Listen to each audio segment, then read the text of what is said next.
Adrian's in Mansfield. Adrian, what would you like to say? Good morning. I just want to go back to the telephone conversation that Nick Ferrari had with the Health Minister this morning. Yes. With regards to the figures that she said there were 11 hospitalisations with Omicron. And one death, yes. One death. Yes. So we've come as far as we've come, and we're now going. Oh, I see what you mean. Okay, I think I can help you. How long does it take for a new case to end in hospitalisation? I've no idea. I think the sort of received wisdom is about a month. When was the first case of Omicron recorded in this country? A couple of weeks ago, perhaps. No, 27th of November, the first one. So we wouldn't. And how many people were testing positive on the latest daily figures, like yesterday? Yeah, I totally understand that, but no, you don't. Hang on, we need to get the numbers out there. So we've got 78,610. Yeah. So a month from now, we'll have an idea what sort of percentage of 78,610 could end up hospitalised or dead. So a month after 27th of November, which we haven't even got to yet, 2 people in England with links to travel to southern Africa were the first recorded cases. It's currently the 16th of December, so that's 3 weeks ago, almost exactly, and we've already got 1 dead and 11 in hospital from a start of 2 cases. But from a population of 70 million. I mean, why do you think that's relevant? Why do you think that's relevant? We're not going to end up, as we didn't last time, with 70 million people in hospital, are we? It seems to be... The number is 4,000. I think the number at which the NHS begins to struggle is 4,000. Yeah. COVID cases, and that's when they would struggle to put other medical procedures in place. They'll have to cancel other operations. Other parts of the hospital have to put all the hands to the same pump. So I'm sorry that health... No, let me finish. I'm sorry that health minister's words have been manipulated in the way that I have, and I completely understand where you're coming from. But the data, the point at which we conclude that maybe things aren't that bad, is approximately a month from now. It's a month after the explosion of new cases. It's not 3 weeks after the very first case was recorded. Adrian, do you understand?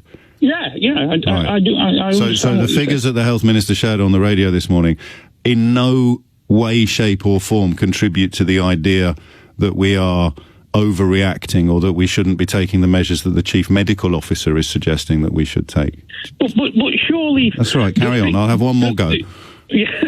Now, the figures that the health minister has must have been backed up with the information that you've just given, and the information that... Yes, but again, it's the month. Yes, precisely. So it's the month. It's the amount of time between infection and hospitalisation that is key here, and there simply hasn't been enough time yet for us to see whether the 78,610 cases recorded yesterday, the highest single daily number ever, Adrian, ever, whether or not that is going to impact upon hospitalisations and serious illness in a way that is threatening to the NHS. So hang on. There's one more thing that might help you. There's one more thing. Also, you have to come at it from the position of wanting to understand what's going on, not wanting to find some kind of half-assed facts that fit what you want to be going on. You have to want to understand what's actually happening, because the second element of it is, if it continues to double and increase at the rate that it's increasing, then even if a relatively tiny percentage of infections end up hospitalised, there's going to be so many infections that a tiny percentage of them is an objectively huge number of hospitalizations. Do you get that? Yeah. So the fact that we've now seen the highest number of infections ever already 3 weeks after it arrived means that even if it's half the number of hospitalizations that we saw with Delta, if we have twice as many infections as we had with Delta, you've got the same number of hospitalizations. Do you see? And possibly the same number of deaths. Yeah. And that's why we have to start being really careful right now. Right. Well, I mean, obviously we have different views. No, these aren't views. These are numbers. This is counting. Well, I understand. The numbers I'm working from are different to the numbers that you're working from, obviously. So what numbers are you working from for daily infections? Well, I'm just giving it the fact that I think the country's been stood still for long enough. People and that's not a number. Lives where are you getting your daily infection numbers from? If not from where I'm getting mine from? Off of Boris. I mean, it's 78,000. It was so we're agreeing about that, and we accept that we won't know what percentage of new infections are going to be hospitalised or result in deaths for another couple of weeks at least. But we know that already within 3 weeks of it arriving here, we've got hospitalisations and 1 death. So the big risk is that a percentage of an even bigger number than we had before would result in the same number of hospitalisations and deaths that we had with Delta and with previous variants. I mean, this is pretty straightforward, and I don't want to sound rude. This isn't an opinion. This is a description of fact. It's a risk management, and it may be that we have a huge number of infections, and the percentage of hospitalizations and deaths is truly infinitesimal. It's truly, truly tiny. But until we know that for sure, we should be very, very careful for the most obvious of reasons, Adrian. Yeah, I totally agree. That well, that's a relief. We should be careful, but I don't think the company needs to. It doesn't need to stop. I think it hasn't, mate. You have to wear. Just said everybody's. Adrian, there aren't any rules really apart from the mask wearing that apply to you at the moment. No. But so what do you mean by the country stopping? Then they've introduced nothing. That's what people want. It's not good enough. What they're saying is not good enough. But it is good enough. Well, it's not, is it? Because people are going to spend Christmas together. People are at the darts last night. People are having kind of plague parties, thinking that they're safe because Boris Johnson is encouraging them to do it. And that means that the rocketing infection rate can only go in one direction. And if the infection rate goes in one direction, then the hospitalisation and death rate goes in one direction. The only mystery is that percentage that I don't think I can explain to you any more clearly. Yeah, well, we obviously don't agree there. But on what don't we agree, actually? Just in a sentence, what don't we agree on? You're pro-lockdown and I'm not. I'm not pro-lockdown. I hate lockdowns. I hate them. So that's not true either. What don't we agree on? The fact that the figures as they are at the moment don't reflect what the figures might be, but we don't know what the figures might be. So exactly. We've got to carry on as normal. I agree with that. So we just carry on. We don't carry on as normal, do we? Because the chief medical officer is very, very worried about what this increase in figures will mean. So when I mention the chief medical officer and say, if I'm poorly, I go to the doctors, who do you mention? Who do you look to? Well, I would mention the chief medical officer or whoever it was from Africa where this variant started. That's one GP in South Africa that I think has been very widely promoted in the media. So you're going to go after one GP in South Africa? No, that's fine. That's fine. Because she doesn't agree with what certain people think, then she's wrong. No, it's not a question of agreeing. It's a question of the numbers still not being available. But if you've got a chief medical officer... And what the GP in South Africa is saying is that an awful lot of people who catch it have very, very mild symptoms. But that doesn't challenge what I've said to you about the risk of very serious symptoms, does it? So, so if a million people... No, I don't understand what point you think you're making, Adrian. And I know that sounds a little unkind, and I'm very late for the break. But you everything you said is wrong. Yeah. Every single thing you said is wrong. We'll leave it at that then. I mean, go to your break. All right, mate. You look after yourself. And more importantly, look after the people you love and care for. David is in Farnham. I still don't really understand what the uniform controversy, kerfuffle, call it what you will, what it's really about. Do you, David? Hello, James. Hello. Thank you for having me on the show this morning. I appreciate it. You're most welcome. Ironically, I actually try and avoid your show as much as I can. I would say on everything I tend to disagree with you, but I think on this matter, we might have actually found some common ground. I'm going to cut you off there in the hope that it'll teach you some manners. Is that all right? Yeah, of course. Carry on. George is in Worcester. George, what's going on? Hi, I was just wanting to say that if people are still wearing a mask on a public transport and other people aren't, if you're wearing a mask, don't you feel protective enough?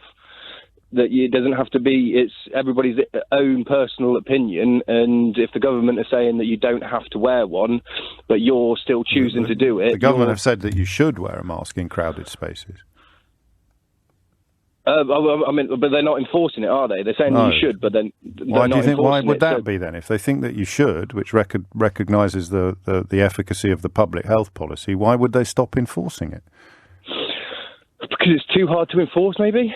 Well, give up on things because it's too hard to do. We wouldn't try to do anything, would we? So doing social care policies has proven really hard, but they're having a crack at that today. Why do you think that? Because this might be, and it may not be your intention when you rang in, but it might be part of the answer to the question about why the Tories aren't wearing them, despite the fact that the government advises that they should.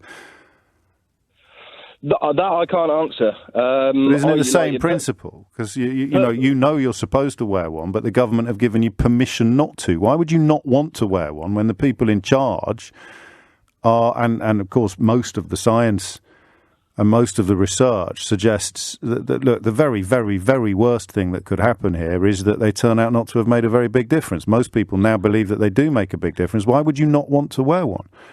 The only way I can explain this is I was watching an interview with Piers Morgan, and he was talking to an expert, and he was saying about how in China, where they've wore masks just for years, if you look at flu rates compared to every other country, they have the same infection rate. So if they're wearing masks, but they can still get infected with a virus, wouldn't you say that those masks aren't very effective? No, they don't. People don't walk around in masks all the time in China, though, George. I mean, I didn't see the interview, but the countries that adopted mask mandates earliest, and I mean, the figures here aren't a matter of opinion; they're a matter of record, have had by far the lowest number of COVID deaths. So no mask in the absence of vaccination is going to be able to eradicate a virus. But that interview presumably was several months ago, and it's possible either that you're misremembering it or that the science has shifted since. So let's confine ourselves to the country in which we live, where the advice from the medical professionals is that masks help. Why then would you not want to wear one? Well, what is it that's, because I can see, it's a bit of a pain in the hole, but then you think, I might help keep somebody healthy, or I might help keep somebody else alive, even if you don't care about your own health. What's this impetus? What's this motivation to chuck it away? Well, this another thing that I'd like to point out is if you would just answer the question that I asked you, I'd be really grateful. Me personally, I've always worn them when they were asked to, in the sense that it was mandatory. But as soon as I've got my own freedom, I'm going to. I feel like if the majority of the population are vaccinated, and this vaccine is going to take us out of this pandemic, then why do we have to wear masks? Well, you know why, surely, because you just vaccinated people can still get it. The more people get it, the more likely there are to be new variants, and of course we're only now beginning to recognise the full scale of how bad long COVID may be. 41,000. We had the highest number of new cases in the world yesterday, and you're on national radio saying people can't catch it anymore, so I don't need to wear a mask. No, I'm not saying that they can't catch it anymore. What are you saying? The whole rhetoric of we're going to wear masks until a vaccine comes out, and then a vaccine comes out. No. We had the highest number of new cases in the world yesterday, and we remain quite good on the vaccine front. So where is your logic here? The only way I can answer that question is the fact that Israel have basically better vaccinated than us, and they've been much stricter lockdown rules. Yet Israel's fallen behind us now on the vaccination, actually. Have they? I did say let's confine ourselves to the country that we live in. You've taken me to China. You've taken me to Israel. I'm telling you that the country you live in has the highest number of new cases in the world. You seemed to recognise when it was mandatory that wearing masks helps keep infection rates down. Everybody accepts that. So where's your logic? If we've got the highest number of cases in the world and you think now's the time to stop wearing it, I'm just curious. There's a sort of connection here that I can't quite make. One of my logics is, how about all of the protests down in London? Can I just steer you back to the question that I've asked? If we've got the highest number of new cases in the world, how can it be a good time to stop doing something that reduces the likelihood? Logically, it's not, is it? Well, it's what you're doing, though. But me personally, I live on my own. If I go into town, it's late at night. I'm not very socialising. So to me, well, that's sad. I'm sorry to hear that. But you wore it when it was mandatory, so you recognise that it was the right thing to do. I'm just, because you mentioned all the vaccines, you didn't mention your social life. You talked about how the vaccine backdrop and how all of that rhetoric had changed the picture. I keep coming back to this fact that, I mean, if it was last week, we'd have been 5th or 4th. We've got the highest number of new cases in the world, and you're here to tell me that now is the time to stop wearing masks. Whose fault is that, do you think? Who's fed you that ludicrous line? I mean, in many ways, and this might sound unkind, but I'm keen to know, how have you... No, I know, I'm just saying, how have you ended up thinking that the country with the highest number of new cases in the world is a country where people should stop wearing masks? It's a personal choice, I feel. No, but how have you ended up thinking it? How have I ended up We've thinking got the highest number of new I've... cases in the world, and you think now's the time to stop wearing a mask. That hasn't just sort of arrived uninvited in your head. It's been put there, hasn't it? How can anyone have ended up thinking, highest number of new cases in the world, let's stop doing things that reduce the number of new cases? Who's done this to you? I would say the handling of the pandemic itself. At the beginning of it, we were the only country that didn't shut our borders. We weren't, though. The government basically... No, we weren't, though. That bit's not true, so that can't be the answer to the question. No, we were one of the last countries to close our borders. No, you didn't say that. You said we were the only country that didn't close our borders. Lots of countries haven't closed their borders. So the question is not about 18 months ago. The question is literally about today, George. Literally today, Tuesday. Highest number of new cases in the world yesterday, and you think now's the time to stop wearing masks. Just knit those 2 points together for me if you can. I can't. I know. But here you are.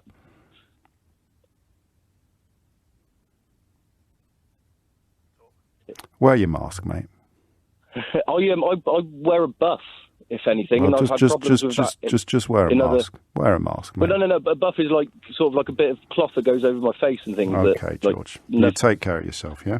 And yourself. There you go. Frank's in Tyrone in Northern Ireland. Frank, what do you reckon? Morning, James. No, I don't think people should be vaccinated against their will. Nor do I. But that no one's going to be vaccinated against their will, are they? They're free to walk away. No, I think unfortunately it will be made mandatory for the NHS. No, but they can't, can they? You're free to walk away. Let's not go down this road already of inflammatory language. No one is going to be forced to take a vaccine they don't want to take. They're going to be given the choice in the same way that I'm given the choice when I come to work in the morning. Go on the radio and don't swear, and you can carry on doing your job. Go on the radio and swear, and you'll be out of the door by the time of the travel news. No one's been forced. I'm not being forced to come on the radio and not swear. I'm choosing not to swear on the radio. So let's drop that language for a start, Frank. Well, unfortunately, James, you and I would disagree there. No, we really wouldn't disagree there, Frank. Nobody is going to be forced. No one's going to be tied down and forced to be vaccinated. They're going to be told, if you want to carry on working in an environment where the most vulnerable people in the entire society are likely to come into contact with you, then you're going to have to be vaccinated. So already your point has fallen apart, but here you still are. Okay, well, I'm not trying to make a point for forcing. I think it's totally abhorrent that it would be. Nobody's suggesting it, but you're still talking. Well, because unfortunately, I believe that's the route the government will take. So we're going full-on tinfoil hat wearing now, are we? No, James. No, but I do believe, unfortunately, that... So not only are people going to be forced to be vaccinated, they're going to be forced to do a job that they don't want to do anymore. So what are they going to do? Frog march people through the hospital doors? Lose their job, James. But then they're not being forced to do it, are they? Okay, fair enough. I concede your point, yes. Thank you. Louise is in Brighton. Louise, what would you like to say? Oh, hello, James. Thanks for what you just said just now. That was really important. I hope so. Space, what you've just said. So vital that we have that sort of free speech. Yes, I think so. And I feel that our societies are becoming fascist societies. We can't talk anymore, without some kind of penalty if you didn't say something that actually contradicts biology and realities that people have known for centuries, that new ideas that have just suddenly popped up we have to accept as our new reality. The F word's always tricky, isn't it? But I don't know that these are new ideas that have suddenly popped up. History is... The gender... Yes. Gender identity. This wasn't... in the beginning I think it was. I think there are lots of examples from the past of people who... But I think its prominence has become... is a modern phenomenon, but not its existence. It has a source. In the 1950s, we exchanged the word gender for sex because people were uncomfortable with the word sex because it alluded to sex. Okay? Right. So it was changed for the word gender. But the word gender's been around for millennia. Since the 19th... No, it was... Has it not? It was used in this context. It wasn't used in this context prior to that. It just means kind or type. That's what it means. So it didn't mean actually a sex, like reproductive organs or anything like this. It just meant a type. So it's basically saying it's this type of person, of human being, and a person that type. You see what I mean? Oh, okay. I mean, again, you've probably done more research than I have. But yeah, I have. I've done a lot. No, fine. It's documented on, you can find it. So in the 1950s, gender was used to replace the word sex, just out of politeness, for our sensitive societies.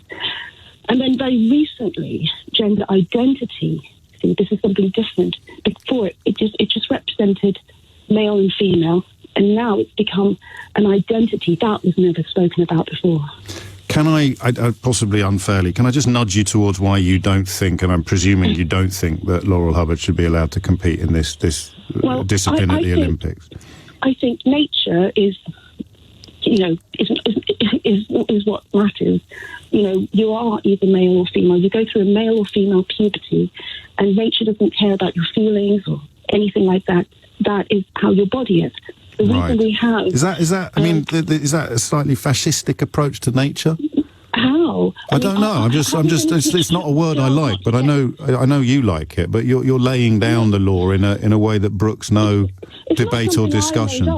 It's something I was born, and I but there are lots of people who disagree with you, and you're excluding them completely from the conversation. But they're not. But it's nature I am aware of. Many people will find you telling them they don't exist to be fascistic. What do you mean exist? Of course they exist. Yes, but they think that they are women. But they can think whatever they want. I don't mind. Whatever they want to think is up to them. That's okay then. If they're going to impose those things on something that's been provided for me as a woman, because of my physiology, not because of what's in my head, yes, but because of my body, that's what I need, that provision. If you're going to sort of...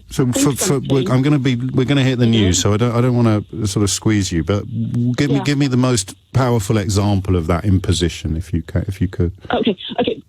Fallon Fox, it will have to be briefly. No, you personally. I don't know if that's an unfair question. What do you mean? So I don't understand what you mean. Well, you said it becomes a problem when somebody imposes it on you, and I wonder what that looks like. To train in sports, and then suddenly a male who went through male puberty came into my sport. Yes, I would be bitterly upset, as I expect many women are, and we've had no choice. And what about the women who aren't bitterly upset? Well, they don't speak for everybody. No, so what should we do? Take a vote? Do you think?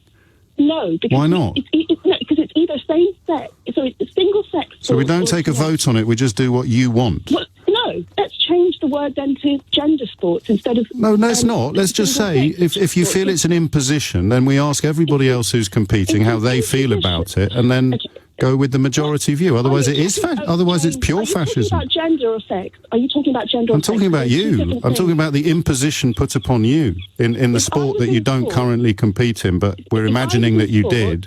And I'm just saying, what happens if everybody else competing felt differently from you? Whose opinion should prevail, Louise? That's all I'm asking. It's not about what they think. It's about what their body is. Yes.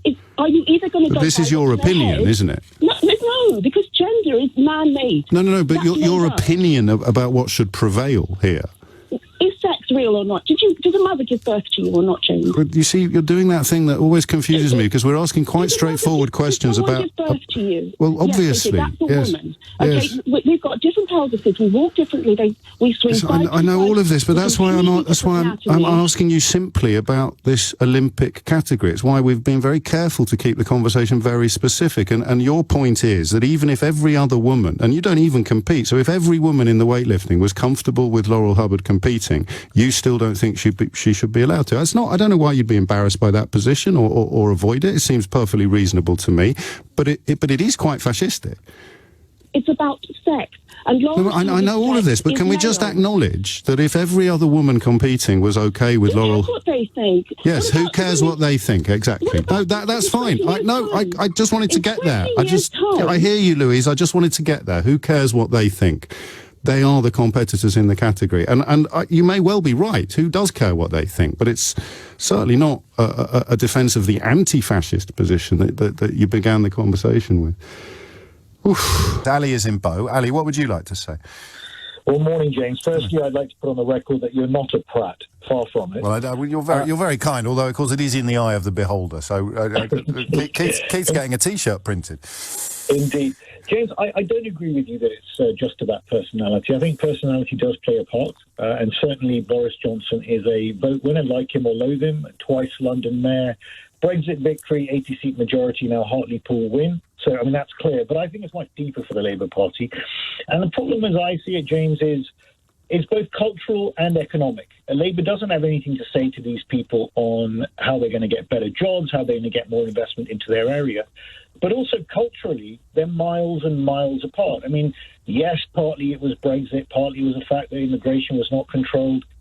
But on other issues as well, the Labour Party and parts of the left, they've just got this air of moral superiority that if you don't subscribe to their version of identity politics, you'll be on the pale. You can see on Twitter this morning, James. But no, I'm not. I'm not looking at Twitter. The earlier caller, Abby, made this point as well. Who are the Labour MPs that give that impression? Yeah, all the time. Who? Do you listen to David Lammy's show? I listen to David Lammy. I love David, but I mean, he's got it all wrong on this identity stuff. What does it mean? Tell me what it means. This identity stuff. Okay, well, what it means is that there's an obsession with looking through everything through an identity prism all the time. For example, if you talk about the fact that you want to just control your borders, right, you are branded by large parts of the left. That ship has sailed. That debate is over. Also, it's a nonsensical phrase. We needed to control our borders for the last 12 months to stop the virus coming in, but we were leakier than the biggest sieve in the store. So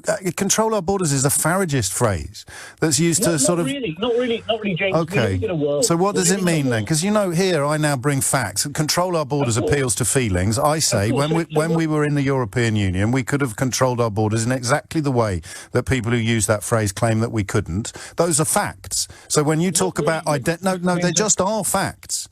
They're not, James, because if you look at the way that Tony Blair failed to impose transitional controls when the borders were massively open, I mean, you can go and look at his own phrases. It failed to impose. He was free to impose them. He could have imposed them. So again, you're shooting yourself in the foot on this stuff. James, I don't agree. Sorry. It's not a question of agreement or disagreement. The rules that we could have introduced in this country were considerably stronger than the ones that we did. You're right there, but we never did, and no one ever did. And Tony Blair himself... So when people use control our borders, they are actually deceiving people by claiming that we couldn't do something that we could do. For what it's worth, I think you're right. I think it's very electorally effective, but it's dishonest and insincere. So I can't let you come on this programme and pretend that it's actually a substantive offer. It's frightening people, and it's using foreigners to frighten them. And yes, it works. And yes, people like David Lammy dedicate their lives to fighting against that sort of rhetoric. And yes, maybe they would enjoy more electoral success if they supped with the devil, if they got into bed with xenophobia and racism. Ed Miliband flirted with it in 2015 with some of his rhetoric surrounding immigration. That didn't exactly go well, but I don't think that the politicians that you denigrate, are ever going to go soft on the kind of nonsense. Honestly, if they don't want to accept, right, that not everyone who wants to control the border... Oh, I'm not doing this anymore. For heaven's sake, mate. Brexit's over. There's nobody voted in Hartlepool to control our borders. And if they wanted to control our borders, coronavirus would be the thing. Change the record. David's in Victoria. David, what made you pick up the phone? I think it's time for a bit of pushback against Harry, quite honestly. He's not being challenged in any way. I find his story completely disingenuous. Sorry, whose story, mate? Harry's. The way he puts it across, it's disingenuous. The you think Harry's getting an easy ride from the British media at the moment? No, I don't think... Oh. I think someone should interview him from the British media face-to-face, rather like Oprah Winfrey, yes, but from the British media, and to actually ask him how his mother died. She died in a car accident, driven by a drunk driver not wearing a seatbelt. She had a security officer with her. That car should not have moved till she put her seatbelt on. No, I mean, that's a matter of record. They were pursued by paparazzi, but if she'd had... They didn't have to be, did they? No, I don't know why you're choosing this moment to suggest that we should push back against Harry. I think that William also suggested that the interview set events in motion that culminated in her death. William has not been paid $100 million or done a deal with Netflix. Right. I feel so Harry should only do media interviews that you have pre-approved. No, I think he's giving sound bites because of his deal with Netflix. I see. So you think that he should do media interviews that you approve of, rather than choose the ones he wants to do for himself, which is the whole reason he had to leave the country. I think he should be honest, and admit that his mother died in a terrible car accident. Well, I don't think he's ever denied that, has he? No, but he's trying to say the British press or the British media or Bashir, all these things led up to his mother's death. I'm trying to say... He's talking about the ripple effect of a culture of exploitation and unethical practices ultimately took her life. But does that mean you get into a car without a seatbelt and drive through Paris at 70 miles an hour? No, it doesn't. It's an odd, if you'll allow me, it's a very odd area to have picked up on a day like today, and quite why you have a problem with him. It's overdue. Right. I feel that somebody... But today's conversation is about media treatment of the royal family. It's not about what happened in that tunnel in Paris on that night. No, but it all comes to the same thing at the end of the day. What killed his mother? It was not someone bashing her over the head with a camera, was it? No, I guess, David, I guess what I'm trying to say is that I find it a little odd, and, you know, all human life is here, that on a day like today... anyone would think, I'll tell you what we really need to do. We really need to give the lad a hard time for feeling that media exploitation led to his mother's death. No, I don't want him to give a hard time. He just came on the radio and said we need to start pushing back against this. Yes, because nobody is. Well, I haven't heard anybody deny the facts as you describe them. Ever. No, but except Harry. He's never denied that his mother died in a car crash in a tunnel in Paris. He's accused the press of killing his mother. He's accused the press of setting in motion a series of events that culminated in her untimely death. And I may not even think that he's right about that. I'm just expressing a bit of confusion about how anybody today could think, I know what's really important. We've got to give that lad a dressing down for claiming that the media contributed to his mother's death. I'm sorry, James, but you're twisting what I'm trying to say. Well, you've had 4 goes at saying it, and that's what I heard.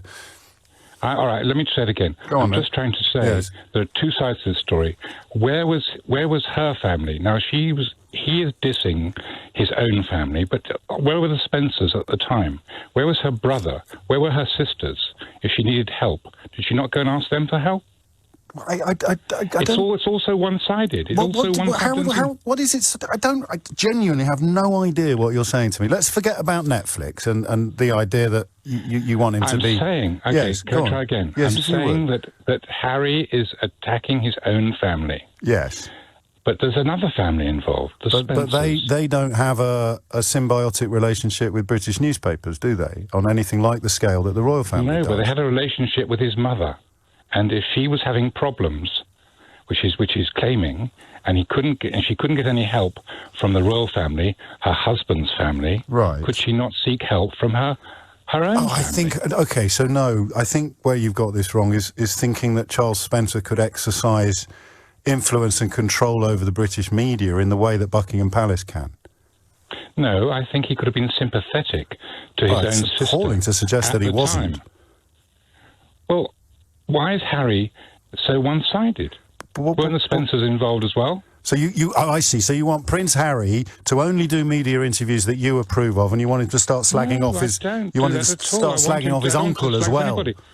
No, I don't. I want him to be honest and say, look, what happened was appalling. Yes. But apportion blame.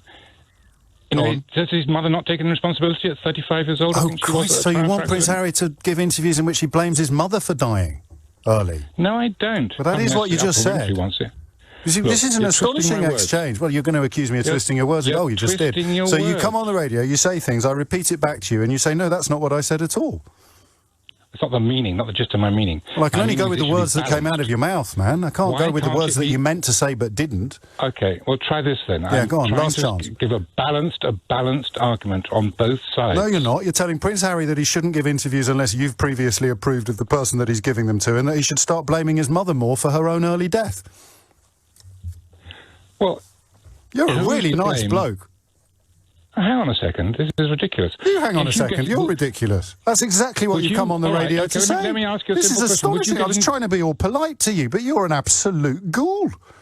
How dare you suggest that this poor boy should actually start slagging off his Uncle more and blaming his mother for her own early death? I don't want him to slag off anybody. Well, what the heck are you talking about then when you say it's all one-sided? Why doesn't he blame his other family as well? Because I haven't mentioned him talking about his own family. Stay on the line. Stay on the line. Leave your address. I'll send you a tape of what you've just said, and then we can both agree on it, OK? I don't agree with what you said at all. I'm sorry. No, what you said. I'll send you a tape of it, and then you can stop pretending that you didn't say what you actually said. James, you're not listening to what I've said. I've heard every single word you've said, David, and I'm genuinely outraged by it. Outraged by what? The facts? No, by the suggestion that Prince Harry shouldn't give interviews unless you somehow approve of who he's giving them to. The suggestion that he should stop slagging off one side of his family if he doesn't also start slagging off the other side. And the idea that he shouldn't allow his mother not to take responsibility for her own role in her own early death. Well, she got into a car without a seatbelt and drove at 70 miles an hour or something. And here you are. What a lovely bloke. It's a good job. It's a good job. And no one's disputed those facts, you curious character. Now, jog on and have a lovely weekend. Oliver is in Welwyn Garden City. Oliver, what would you like to say? Hi, James. Good to speak to you. And I really enjoy these debates. It's not really a debate today. So, say that again. It's not really a debate today. It's just a list of lived experiences from people that have been through something similar. And I appreciate that. And I have enormous respect for, I think it's Deborah and what she's been through. And I'm really sorry she's experienced that. And I do believe there are many different situations that can occur. However, just focusing on the Gavin Williamson one, I'm really upset that this has been swung straight in the direction of racism. Well, even though we've said several times, I don't think this is an example of racism. No, and I don't think it is, and that's kind of the point that I just wanted to make. You know, I'm a 33-year-old white, normal, professional bloke. I think we could have worked that out, Oliver. I mean, I did start the show by saying there's not really that much point asking white men whether or not the treatment of a black person is racist, is there? Well, look, what I'd like to say is that, you know, I have done if you were to take a pub quiz, for example, and there's often they'll give you an A4 sheet of paper with pictures of celebrities or pictures of anyone on, and you've got to guess their names. And I'll tell you now, I'm not into sport, I'm not into music, and if I saw a picture of Rebecca Adlington, I could quite easily guess that it was Ellie Goulding. Yes. And I just think that the poor man made a slip-up. But if you were Secretary of State for Education and you were asked whether you'd actually met a person who is at least as prominent for his campaigning in the field of school children as he is for his antics on a football pitch, I think even perhaps some people listening now would think that comparing that to a pub quiz is not probably something you'd do if the Secretary of State for Education had got, Gary Lineker mixed up with Tyson Fury, for example. Absolutely, and I totally respect that. However, but that's never going to happen, is it? He's never going to get Gary Lineker confused with Tyson Fury. Why do you think that is? No, but my point is that any similar physical or personality trait, and that doesn't need to be race, that could be hair colour, it could be a tone of voice. Yeah, well, Gary Lineker and Tyson Fury are the same colour. Sorry? Gary Lineker and Tyson Fury are the same colour. But it could be anything. So why would he never get them mixed up? When they're put on the spot, and as you quite rightly said, I think it can happen to the best of us, and to immediately slip into, you know, it's disgusting because it's racism. What it is disgusting. You're the only one to use the word disgusting, mate. Okay. I've used the word disgusting, but it's no one else has. And you said you were angry, and now you're using words that no one else has used to describe what you're angry about. I wonder what you're really angry about. Should we try and work it out? Well, it was a caller, and I can't remember. It's probably 3 or 4 callers about black people complaining about how they've been treated, maybe. No, there was 3 or 4 callers ago. There was a gentleman who had quite a strong stance that he could only put it down to racism, specifically in relation to the Gavin Williamson. No, specifically in relation to black people routinely being mixed up with each other. Right, apologies. Or maybe I'm taking... But why would that make you angry? Angry is an odd word to use. No, it was a Gavin Williams scenario specifically. Why would you even get angry on his behalf? It made me upset. Okay. It made me more upset because I just think that... It's too much talk about racism. Well, no, I respect the fact that racism does occur, and Why upset then? Why upset today, do you think? Because I think it's it's an unnecessary, quick. Why are we even debating this? We're debating because of Deborah's grandson. No, we're debating it because of the Gavin Williamson comment. No. My decision to have this conversation is built upon the suspicion that it spoke of a much deeper and more important issue than one gaffe and slip by a legendarily appalling politician. That's why we're having this conversation. I'm really struck by the use of your vocabulary here, angry and upset, and I can't quite work out why that would be. I just think that there are many cases where and apologies, maybe this isn't directly related to the topic that you brought the debate. You raised a debate on, but I just think that there are so many cases where actually innocent things happen, slips of tongue or whatever, that actually don't necessarily... is it? It's not an innocent slip of the tongue, is it? He's been asked whether he's met Marcus Rashford, and he said yes, because he thought that Maro Itoje was Marcus Rashford. That's not an innocent slip of the tongue. An innocent slip of the tongue would be me calling you John when your name is Oliver. Yeah, but you know what I think? So why would it be, apart from the fact, take out the fact that Marcus Rashford has had some great campaigns in relation not when you're the Secretary of State for Education. You can't take that out of the conversation. That is what exacerbates and amplifies the error. The fact that the single most important campaigner in the context of school children that we've seen in this country, probably since Jamie Oliver, and would he get Jamie Oliver mixed up with Gordon Ramsay? Not even Gordon Ramsay. He'd have to get Jamie Oliver mixed up with, I don't know, Ant McPartlin for this to be a parallel. I don't know. I think that's a bit extreme. But how can that be extreme? If mixing up Marcus Rashford and Maro Itoje is just an innocent slip of the tongue, why would mixing up Jamie Oliver with Ant McPartlin be extreme, Oliver? As I said to you, James, I'm not for 1 minute saying that it's acceptable that he didn't know who Marcus Rashford was. He does know who Marcus Rashford is. He must do, absolutely. Yes, exactly. So that's not what we're talking about either. But in terms of making a slip-up, and then that slip-up being blamed on, being put down to racism, I just mixing think up two black men. Mixing up two black men has been described as racism. He could have equally mixed up 2 white men, as I bring right back. But when I gave you an example of 2 white men, you said that was a bit extreme, as if that could never happen. Well, I feel like you tried to choose, I don't know, 2 people where there was, Ant McPartlin and go on, Jamie Oliver. And Jamie Oliver. As I said to you right at the start, 2 people that what? I could quite easily mix up. Hang on, I tried to choose 2 people that what? That don't look remotely similar. Well, absolutely. Well, go and have a look. Go and have a look at a picture of Maro and Marcus, and call me back. Okay. Do you understand what I'm saying, or do you? I understand exactly what you're saying, Oliver. I think it's you that doesn't. Right. Okay. Well, there you go. Lisa is in Gravesend. Lisa, what would you like to say? Yeah, hi James. I've been listening to you sort of comment on this issue of face coverings before, and I know you've come to it today. And I do have an issue with wearing them. It's why I phoned up. And it's not because I'm stupid. It's for various reasons. The job I have, I can't work from home. I work for a private company, but we carry out work for a government organisation. And basically that requires us to go to customer premises and go to sites and speak to various people. And they are a quite a serious impediment to communication. You know that everybody who wears them has to speak to people. Well, what I've noticed is that.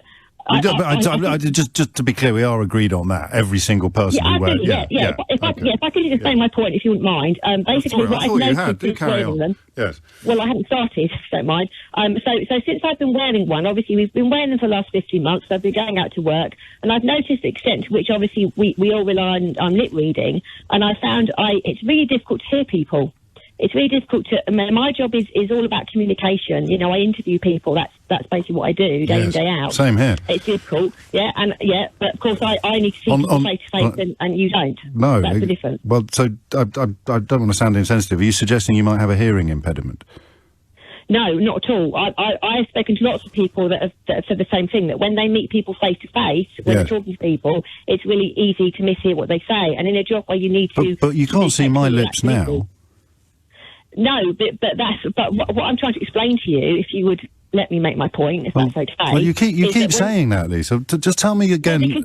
Tell me what your point is.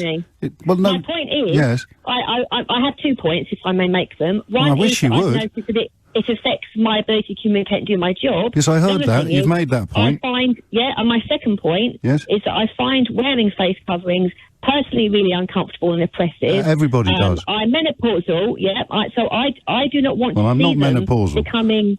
No, exactly, you're not. Yes. I also have a medical condition which my skin and my face flares up and gets very hot. Yes. I find them uncomfortable. So yes, everybody finds them uncomfortable, and everybody has to talk with them on.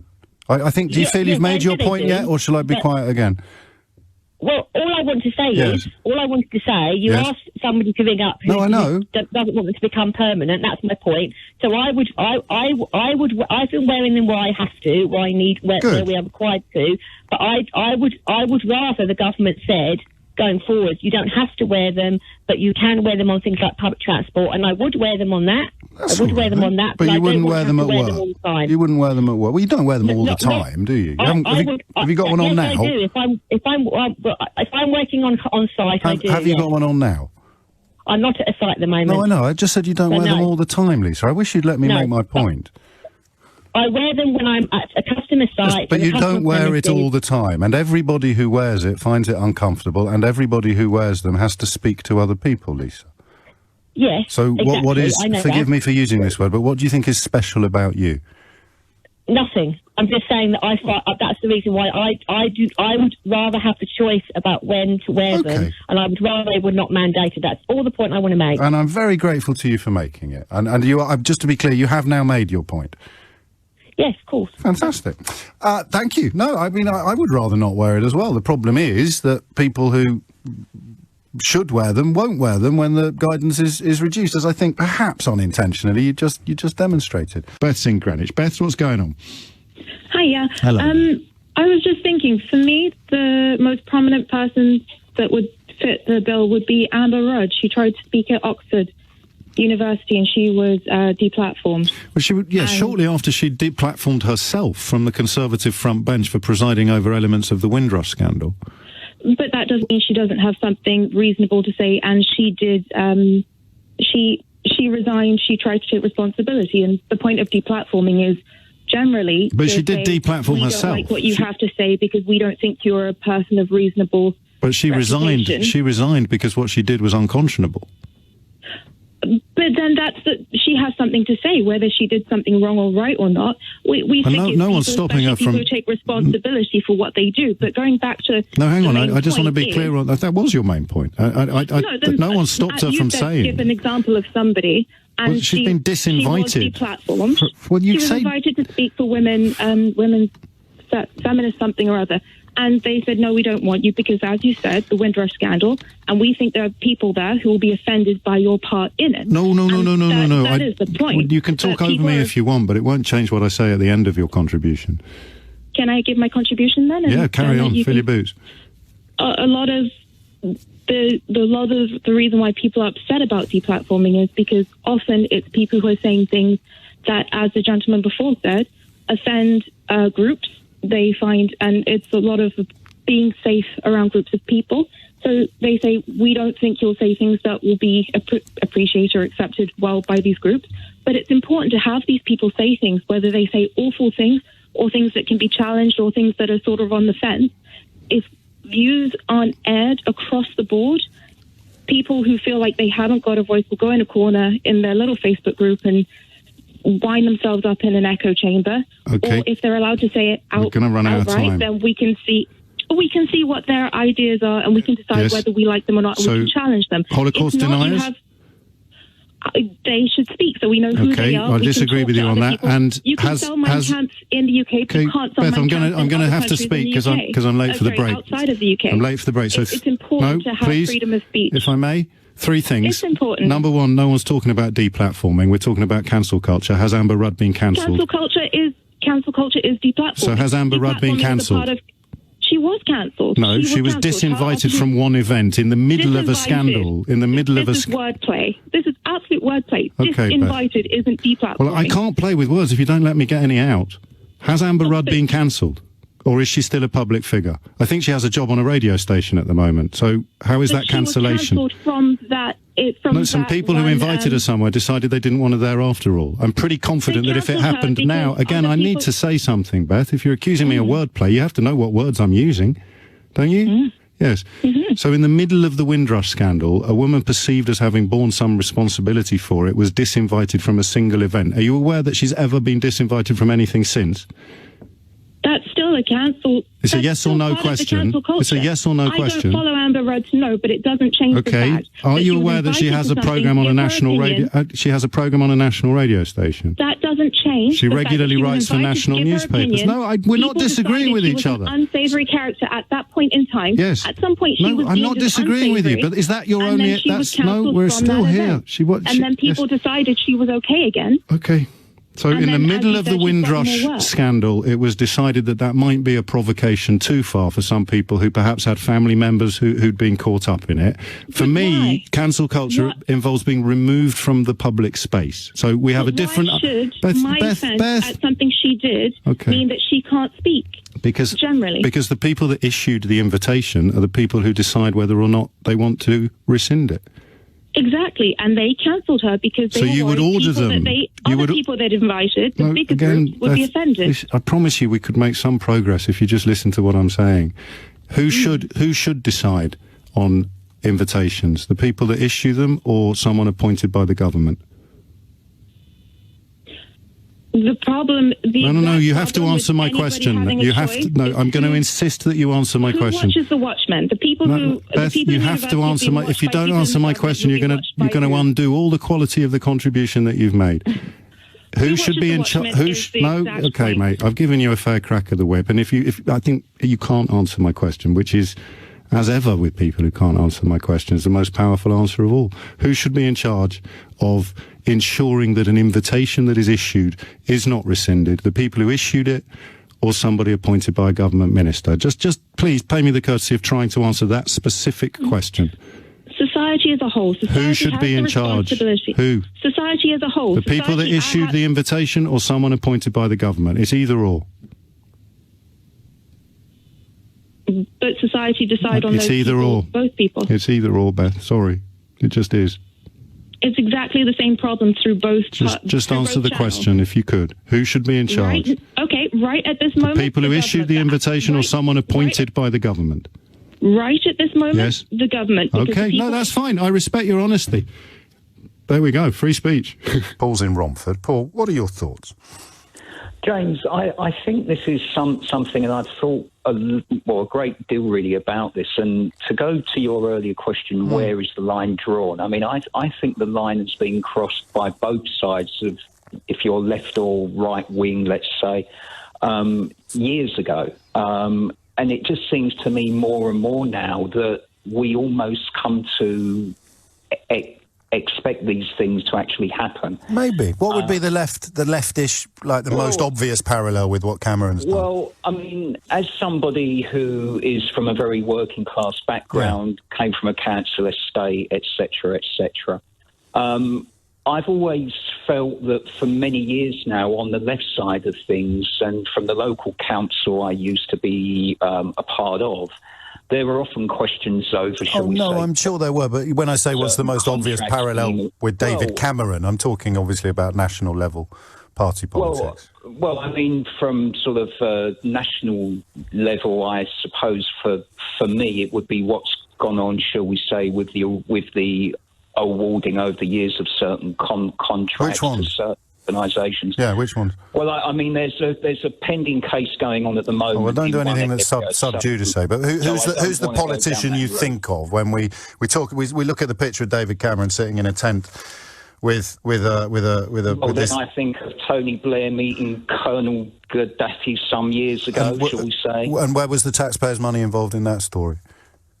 Well, I mean, it's just more a point of where there were deals, shall we say, being done with regards to where... No, it's not. It's about where was the taxpayers' money in that Blair Gaddafi? I'm not across the facts. In that particular instance, I don't know. But well, can we come up with one where there was? Because I like the argument that they're all as bad as each other, but I can't see much proof of it. Well, so here is a former Conservative Prime Minister trying to get public money for a company from which he's poised to make 60 million quid. The Labour equivalent of that is... Well, the Labour equivalent of that for me would be if you're choosing to deal with people that have put their own people against certain areas and basically shot them, or have decided to put them in prison because of their political views. And so again, so where is the public money? Where's the public money in this example? I don't have an example of that. Well, how can you accuse them both of being the same then? So the story here is David Cameron trying to get his hands on taxpayers' money for the benefit of a company which could have ended up paying him 60 million quid. I'd love to come up with a parallel that involves a Labour politician, and you told me you could, so go on. No, I can't say I can come up with a parallel with regards to that, but for me it's more an overall view. Well, for me it's not. For me it's about this particular conduct being particularly egregious, and I'd love to hear of an example that would sort of prove that it's just as likely to happen in any other party as it is in the party of sleaze. But for me, it's more an underlying view, James, that unfortunately over a period of time now, the way that we tend to treat politicians in this country still, as if there is a sense of entitlement there from either side. Yeah, but I guess it's evidence. I understand what your feelings are. Your feeling is that they're as bad as each other, but I'm just looking for some evidence of that. Well, the evidence of that is when you have politician after politician from either side promising that they will, and I understand the point that you make very well, where is the evidence that the Labour Party have done things as bad as the other side of. That don't make me ask you again. Well, you don't need to ask me again, James. I mean, I'm simply just trying to give you... So there isn't any evidence at all of a Labour politician behaving in the way that Cameron has with regard to public money, lobbying, access and inappropriate conduct? Not that I have, no. And yet here you are ringing in to tell me that they're all as bad as each other. And that is in a way part of the problem, isn't it, Paul? When I say how do they get away with it, the answer is people like you have been persuaded that the other lot are just as bad as the people who are actually doing the bad stuff, even though the other lot aren't. Well, I mean, James, I can only say from my own personal experience that my view is that it doesn't seem to me now that we have lots of people within politics who choose to be there for the right reasons. I could agree with all of that, but we're talking about David Cameron pulling strings to gain access to power brokers, handing out public money, which he wanted for a company that was poised to pay him 60 million quid. I'll go a little bit further and say that no Labour politician in my lifetime has ever been caught doing that, and you haven't got any evidence at all of them doing it. And in answer to my question of how the hell do they keep getting away with it, you thinking that the other lot who don't do it are as bad as this lot that do, could I cautiously suggest you vote for them? Well, and on a national level, which is what you've asked me on, I don't have the evidence of that. Can I cautiously suggest you vote for them? I'm not interested in the local level, Paul, sorry. I'm interested in former Prime Ministers, not two-bit councillors in Romford. So the people you vote for do this. Please, my answer... I'm not talking about two-bit councillors within Romford. Well, I'm talking about Prime Ministers. But I'm all right, I'll give you a break. It's not fair, this. I'm badgering you. Any cabinet-level Labour politician done anything like this? If I may just say... with regards to you saying that it's only at a national level, I understand that's the question that you're currently asking. But I'm sure there are lots of people in lots of local areas listening to this show now who have perhaps read within their local papers or within their own local experience, let's say, what went on in the area. So how does the Labour Party keep those people out of the top national jobs while the Conservative Party seems to promote them? How do you think that happens? Well, just because they're not in the top jobs with regards to a cabinet. No, but they are. We're talking about the people who behave dodgily, and the Tory dodgy dealers end up as Prime Minister, and if there are Labour dodgy dealers, and I'm happy to take your word for it at council level, how come the Labour Party manages to keep them out of the top jobs while the Tory Party seems keen to promote them? Well, because I would expect it perhaps in some cases goes back to, as it always does, whether or not they're lucky enough to get to a national level of power. Yeah. And also with regards to... I don't understand what that means. I'm asking how the dodgy people can rise to the very top of the Tory party, while you argue very persuasively that at much, much lower levels, the Labour Party has this problem as well. Because they're not empowered to obviously have the influence that those in... That doesn't make sense to me, sorry. I'll rephrase the question. If it's true that there's dodgy dealing going on all over the place, how come it's only in the Tory party that they end up in the top jobs? Because because that's currently the party that we have in power. Which is why I've invited you to give me an example from any point in the last 30 years, or indeed your whole life. Give me an example of a Labour Prime Minister doing what Cameron has done. I can't. And yet here you are on the radio claiming they're all as bad as each other. No, I'm not claiming they're all as bad as each other. You did, mate. You categorically did. No. And basically, well, then I'm by all means happy to withdraw that. But okay, I am saying... would you say, I've only ever heard of a Tory behaving as badly as this? My question earlier was, how do they get away with it? And I have to thank you for answering it so perfectly, even though I don't think that was your intention. Well, okay. So thank you. John is in Exeter. John, what do you reckon? Yeah, good morning, James. It just struck my thoughts, really. The nothing to hide, nothing to fear point. Yes. You see, that is all very fine and well as long as we believe it, but it's not true. I mean, Windrush is an ideal, perfect example of if you've got nothing to hide and nothing wrong, you still have an awful lot to fear. Yes, you're right. I have kind of shot your fox a little because I no longer subscribe to the nothing to hide, nothing to fear thing, but I can't currently see the leap you've made from COVID status certificates to Windrush. Just talk me through that, if you would. Well, the poor folk of Windrush who were sent back to the West Indies, basically were sent back because of lack of documentation.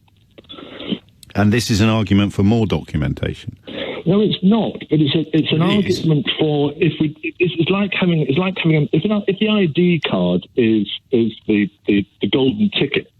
If we believe everything on the ID card, but it's not an ID card. It's a COVID status certificate that would be under one proposal that would be sort of part of your NHS app.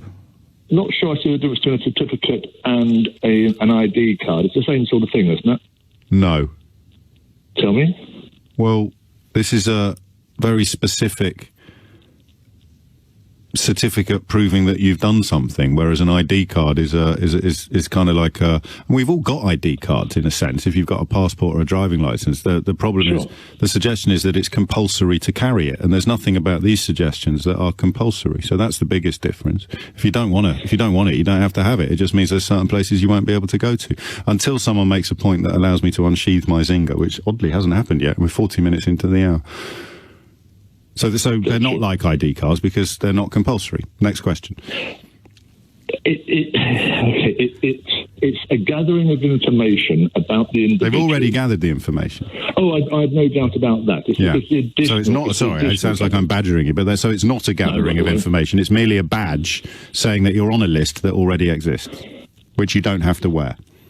We're not necessarily talking about the whole population who have this view, but I can see a reluctance of people thinking to themselves, I do not want more. I can as well, which is why I'm questioning your reasoning so robustly, because I want to find out whether it stands up to scrutiny. And I think, John, we could agree so far it hasn't.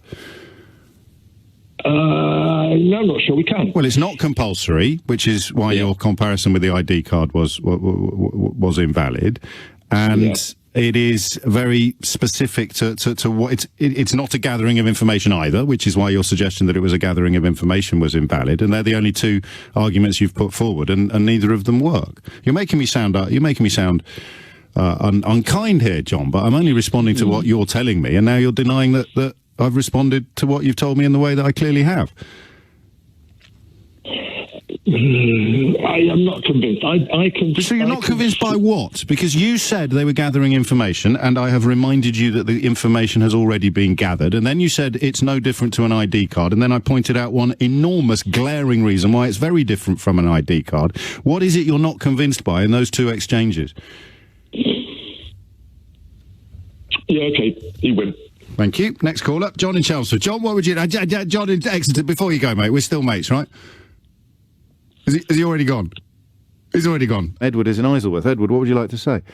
Hi, James. Nice to speak to you. I'm a funeral director based in West London. Okay. Couple of my staff, young guys, one's 25, one's 30. They both haven't had the vaccine. Now, the reason they've told me they haven't had the vaccine, and there's quite a feeling among our industry of this, that actually the deadliness of the virus has been hugely overplayed. And for example, my guys wouldn't have a flu vaccine because they're only young guys, and yet there still are deaths every year from the flu. They think that their characteristics, including age, protect them from the threat, and they don't make the link between the individual and the herd. No, I think they think that the overall threat of COVID has been hugely overplayed. Why? Why do they think that? What do they think the reason is for hugely overplaying the threat of COVID? Well, the statistic, the death rate, mainly. We've put a folder together, a side of a huge number of deaths. No, you misunderstand me. Not the quotes, evidence end quotes that they've put to. Why are the government overestimate? What's the plan? I think it's just the process of the way COVID has been put onto death certificates. And but why are they doing that? Let's pretend that's true. I don't think they're doing it on purpose. I think it was... No, you misunderstand me. What is the plan that the government are following by doing this thing that we know they're not doing? But your mates, your colleagues, what do they think the plan is? I don't understand your question, James. Right, let me try again. So the COVID death rate is being exaggerated. Mm-hmm. For what reason? There's no reason behind it apart from the process was wrong from the start. You know, we've had suicides and murders classed as COVID deaths. Yes, I mean that's just ridiculous. Right, and that's added to the death rate. So it's not so okay. So the perception among the people is that it's much worse than it is. How many COVID deaths have you dealt with? I'd say probably back when the death rate was high, you know, when we were talking thousands a day with COVID, you know, we were probably, I'd say 30-40% of the deaths that we were dealing with were classed as COVID. Yes. So why would any authority be misleading the public about that? Well, I don't think they're purposefully misleading. Right, so it's an accidental misleading. And how does that lead your colleagues to think they don't need the vaccines? So they think that they're not questioning the infectiousness of it. They're not questioning that they don't think everybody who's died with COVID on their death certificate actually died of COVID, right? Yeah. Why does that stop them getting the vaccine? Because it's similar to the flu, where at their age... Are you describing your colleagues now, or are you describing yourself? What do you mean?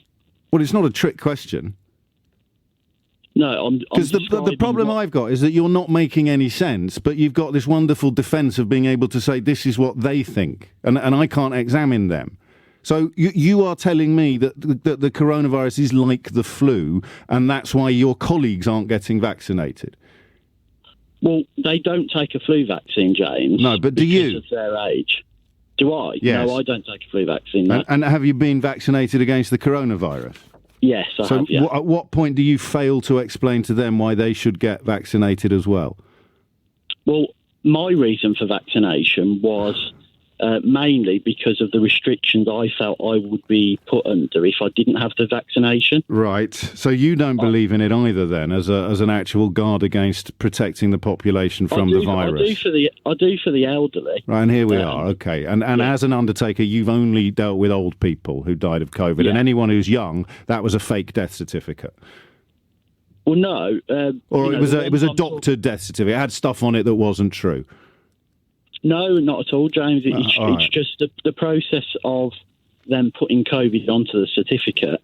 If we were to look into that process, there have been failings in that, and that's why I think. Yes, but you're sitting here now telling me you only got the vaccine so that you could retain your freedoms to go places. You're not actually worried about getting it because you're young and do you play rugby? No, I don't actually. So you're not worried about getting it. And then you read about all the people who've got it and have been very, very ill, or they've died, and they're probably younger, some of them, and fitter than you. And you think, oh, yeah, but they're the ones who had the death certificates that weren't accurate. No, I don't. I can't, mate. I can't. It's no offence. I can't do any more. I don't understand the point that you're making. All right, let's have one more go. How big a risk to your health is the coronavirus on a scale of 1 to 10? Well, now I'm vaccinated, obviously I think it's very low risk. And before you were vaccinated? Small. Right, there risk. It is, you see. Why didn't you just say that at the beginning, and then I could have saved 10 minutes of my life, Edward? Why do you have to start talking about your colleagues? Why didn't you just ring in and say, I'm one of those people who thinks it's not a big problem or a big risk. I don't care about anybody else, despite being an undertaker. I only care about my access to pubs and cinemas being limited, and that's the only reason I've taken the vaccine, because it doesn't actually pose a big health risk. And I tell you what, Edward, while you're here, why don't you try this line out on some of your clients' families when they come in to see you next time? Well, James, the feedback I get... It's 10:33. Thomas Watts has your headlines. Dennis is in Uxbridge. Dennis, why do you care? Well, care is a funny word, isn't it? But I always thought she was a businesswoman, and she saw an opportunity, and she got the opportunity, but it didn't work here, so she went to America, and now they're worth millions and millions and millions and millions. Right. And I think it just comes down to money with her. Okay. What do you base that on, do you think? Well, I mean, do you have any special information, inside information? Well, no, it's just... No. Where'd you get that from, then? Looking at the history... Yeah. God, I feel really sorry for him. Do you? See him walking behind his mother's coffin, blah. Yeah. And you can't say blah after saying that. Well, he's like Princess Margaret. Right. He was never going to be anything more. I'm just interested in where you got the conviction that the Duchess of Sussex is a sort of mercenary fortune hunter. What's that based on? What were the clues? Well, on some of the things that I've heard on the radio, where she's up at 4 o'clock in the morning sending emails and... How does that make her greedy? Well, I think for the very fact she went to one of the richest, the most powerful women in television in America, Oprah Winfrey. Where would you go if you wanted to reach the biggest audience possible? I probably would go to the same place. Are you a greedy fortune hunter who's only in it for the money? No, I'm very... So how do you use that as evidence that she is then, mate? I'm very lucky. I have no money and I'm very happy. So where do you get the clues about her, for example, not being in love, but in being in pursuit of money? Yeah, she wasn't a famous actress. She was a television... And what was Kate Middleton? TV star. Kate Middleton? Yeah. Kate, look, I think she had her problems with... No, I want you to remind me what she was doing before she married into the royal family. I think she was from a fairly wealthy... No, career-wise, Dennis, obviously. Career-wise, she was in university having a great time. No, she didn't marry him when she was still a student. What job did she do after university? Oh, I don't know. Right, but Meghan Markle wasn't a proper Hollywood star, and that means she must have been a fortune hunter. Yeah, I would say so. Yeah, I know you would. You just did. Yeah. Of improving the brand, and who wouldn't use that? Right. And that's what. And can I just mention one more thing? Probably not. No, that's what the Duchess of Cambridge did as well. Is it just try to get rich, and who wouldn't do that? No, I think she used the royal family in her plan, and the plan didn't work. So she. No, we're talking about the Duchess of Cambridge now. I just want to know what she gave up. I get confused. You're telling me, Dennis. So just finally, where do you get your clues from? Because sending emails early in the morning, I get emails early in the morning. It doesn't mean that the person who sent them is some sort of dishonest fortune hunter. Who would you say were your major sources? Well, it's probably from the radio, listening to it in the morning time. Right. There you go. Have a great day. Carl's in Norwich. Carl, what do you reckon? I think it's time we started talking about healing and moving forward together as a country, really. We all accepted... You've got to acknowledge the wounds first, haven't you? Yeah, I think we do, but also you have to acknowledge that in 2016 you can argue the rights and the wrongs of the vote, but we were given the vote, and ultimately democracy prevailed. You know, whether you like the result or not. Democracy prevailed in Nazi Germany, mate. I'm allowed to think that was Come on, we're not in Nazi Germany. We have freedom of speech. No, the phrase democracy prevailed, focusing exclusively on that as an unalloyed good, is clearly not true. People voted for things that have not happened, which many of us explained would never happen, but they, in good faith and through no fault of their own, believed that they might. So how do we heal? Well, we heal by hopefully people like yourself, the media generally, accepting that it's not perfect. I actually got it out. I was fortunate enough to go to hustings that were run by David Cameron and Michael Gove, so I actually got to listen to both sides of the argument. And we all accept that they weren't completely truthful, and we all accept there was a degree of arrogance. No. I'm sorry. I appreciate you're still sort of in the third state of grief, but. No, I'm not in grief, actually. Double the negative impact of the pandemic. It's not going perfectly. According to the sums, the people that do the sums that the entire budget is built on, the long-term negative impact is going to be twice as bad as the worst pandemic the world has seen in living memory. So it's not, some of this went well and some of it went badly. If you want to heal, mate, you've got to start telling the truth. I agree completely. So, on a scale of 1 to 10, how badly is it going compared to how well you thought it would go when you voted for it? Well, to be honest, I thought it would be like a supertanker. You turn the wheel and it would take 5 to 8 years to turn the corner to go on a new course. So how do you feel about the fact that it's sinking? I don't think it's sinking. So you're still in denial. How can we heal if you're still in denial? I think you're making perceptions. No, I'm going by the OBR forecast that the entire budget is built on. I've explained this at some length already today, Carl. I listen. I also work in finance, so I think you have to give it an opportunity to work. Yes, they've said it's been given an opportunity to work, and the long-term negative impact will be twice as bad as COVID.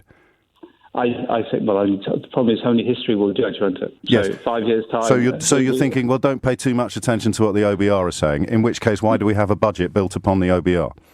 Indeed, but equally... What do you mean, indeed? It's a question. Why do we have a budget built upon OBR forecasts if there's no point trusting OBR forecasts, Carl? Because some of the budget is smoke and mirrors, as we all know. Oh, okay, right. But your vote for Brexit was clear-eyed and clever. I never said it was... I was given a choice. So, let's go back to the question of healing, then. What does healing look like while people like you are still talking twaddle? Well, this is healing coming over the radio, isn't it? You'll say I'm talking twaddle, but I respect your view. You should respect my view. I don't respect your view because it's been proved wrong. You thought Brexit would improve my country. It's making everything worse. What's to respect in that, Carl? But equally, I'm still being polite to you, not the other way around. So you have very little choice but to be polite. Tell me what I should respect about the view that you had that Brexit would improve my country and my life. You accept that we were given... No, respect. What should I respect about that view? That you should respect that I went into a booth and followed my democratic right to vote. What should I respect about your view that my life and my country would be improved? Look, at the time of the vote... Well, the problem is we're going back over old ground, aren't we? No, we're not. This is a brand new question. I've never spoken to you. What should I respect about your view that my country and my life would be improved? Because I'd love to heal. So what should I respect about that view? That given the time and given the information we were provided, and the key was we were... No, I had the same information as you, mate, and I knew this was going to happen, so that doesn't fly. What should I respect about your view that my country and my life and my children's future would be improved by the thing you voted for? Okay. Well, first and foremost, you've obviously had the brilliance of foresight that the rest of us didn't. No, mate, I just had my eyes open. What should I respect about your view that this would be good for me, for my country, my future, and my children? Just give me one thing I should respect about that view, Carl. As you said, we're going over old ground, aren't we? No, we can't go over old ground until we've been on it once. You haven't given me one thing that I should respect, and I'm going to give you one more go. Okay, one more go. You should respect that I was given a democratic vote, and I followed That's not your view. The view that you had, that my country would be improved, that my life would be enhanced, that the economy would be benefiting, and my children's future would be better. That was your view. You want me to respect it. I'm happy to, if you give me one tiny scintilla of a reason why I should. Okay. My view at the time, in the short term, I know we'd go through some short-term pain, which we're currently doing. No, we're going through double the negative impact of COVID for the rest of our lives. So what should I respect about your view? But COVID is a separate issue to... What should I respect about your view, Carl? Give me one thing that I should respect about your view that has been proved horribly and spectacularly wrong. That I was prepared to take a long-term view on the outcome of this country. Yes, so have the OBR, mate. 4% damage to GDP. That's the OBR's long-term view. I'm interested in your view that you demand I respect. I want one reason why I should respect it. The very fact that we're on the radio having this conversation, that we can listen to each other, and we may finish this conversation. No, that's got nothing to do with the view you had in 2016. So just give me one reason to respect it, because I would genuinely love to. I would find it helpful and healing. Okay. Would you like to know why I voted out? No, I want to know what it was about your view that my life would get better, my country would be improved, and Brexit would be good for Britain that I should today respect. Okay. That actually we have our own sovereign parliament. There we go. Oh, no, you got me there. That's me done. Sovereignty. Kieran is in Canterbury. Kieran, what would you like to say? Yeah, what I want to say on this is that actually I don't agree that there's a massive issue that you're making out with this. Well, it's not me, mate. It's the chair. It's the chair of the relevant select committee from the House of Lords. So well, no, you have to get your point right. It's not me that's objecting. It's Lord Evans. But you're obviously agreeing with him. I'm agreeing with the chair of the committee. The point of an advisor is that he provides advice.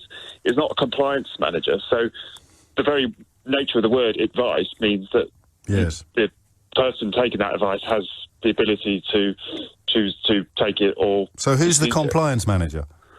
Well, that's what I'm saying. So I'm saying who is it? Well, there isn't one, is there? Right. So what I'm asking then is, should we have compliance managers to monitor everything that Prime Minister or other Cabinet Ministers do to then sort of almost steer exactly how they should be doing things? Or should we leave it to the people that are elected in those positions? But this is precisely the point that's been addressed by Lord Evans in his letter to Boris Johnson, saying that the advisor needs to have precisely the powers that you've just reminded us he doesn't have. So an unelected advisor we want to have in the way that judges, yes, in the way that judges are unelected. Okay. Well, I, along with a lot of people that I speak to, don't agree. And so quite frankly, don't care. Oh, okay. You don't care about the law being broken? I care about the law being broken. I'm also you just said you didn't. About the fact that a Prime Minister, they're not a president, they don't have the type of executive power that someone like Donald Trump would have had. And that someone like Boris Johnson, along with any other Prime Minister, cannot move without scrutiny and it being blown up in all media outlets for people to examine and decide, as well as the judicial system. So you're sort of making out that we're living in this world in this country where we've got Prime Ministers absolutely Why do you think the last independent advisor resigned? Don't know. Well, that's why you don't care, because ignorance is bliss. He resigned because it just did. You've just proved it. You've just said I don't care, and then I've asked you a question that explains why you should care, and you've said that you don't know. It's about the pandemic. That's what matters to me the very most. Well, then you must be furious with Boris Johnson.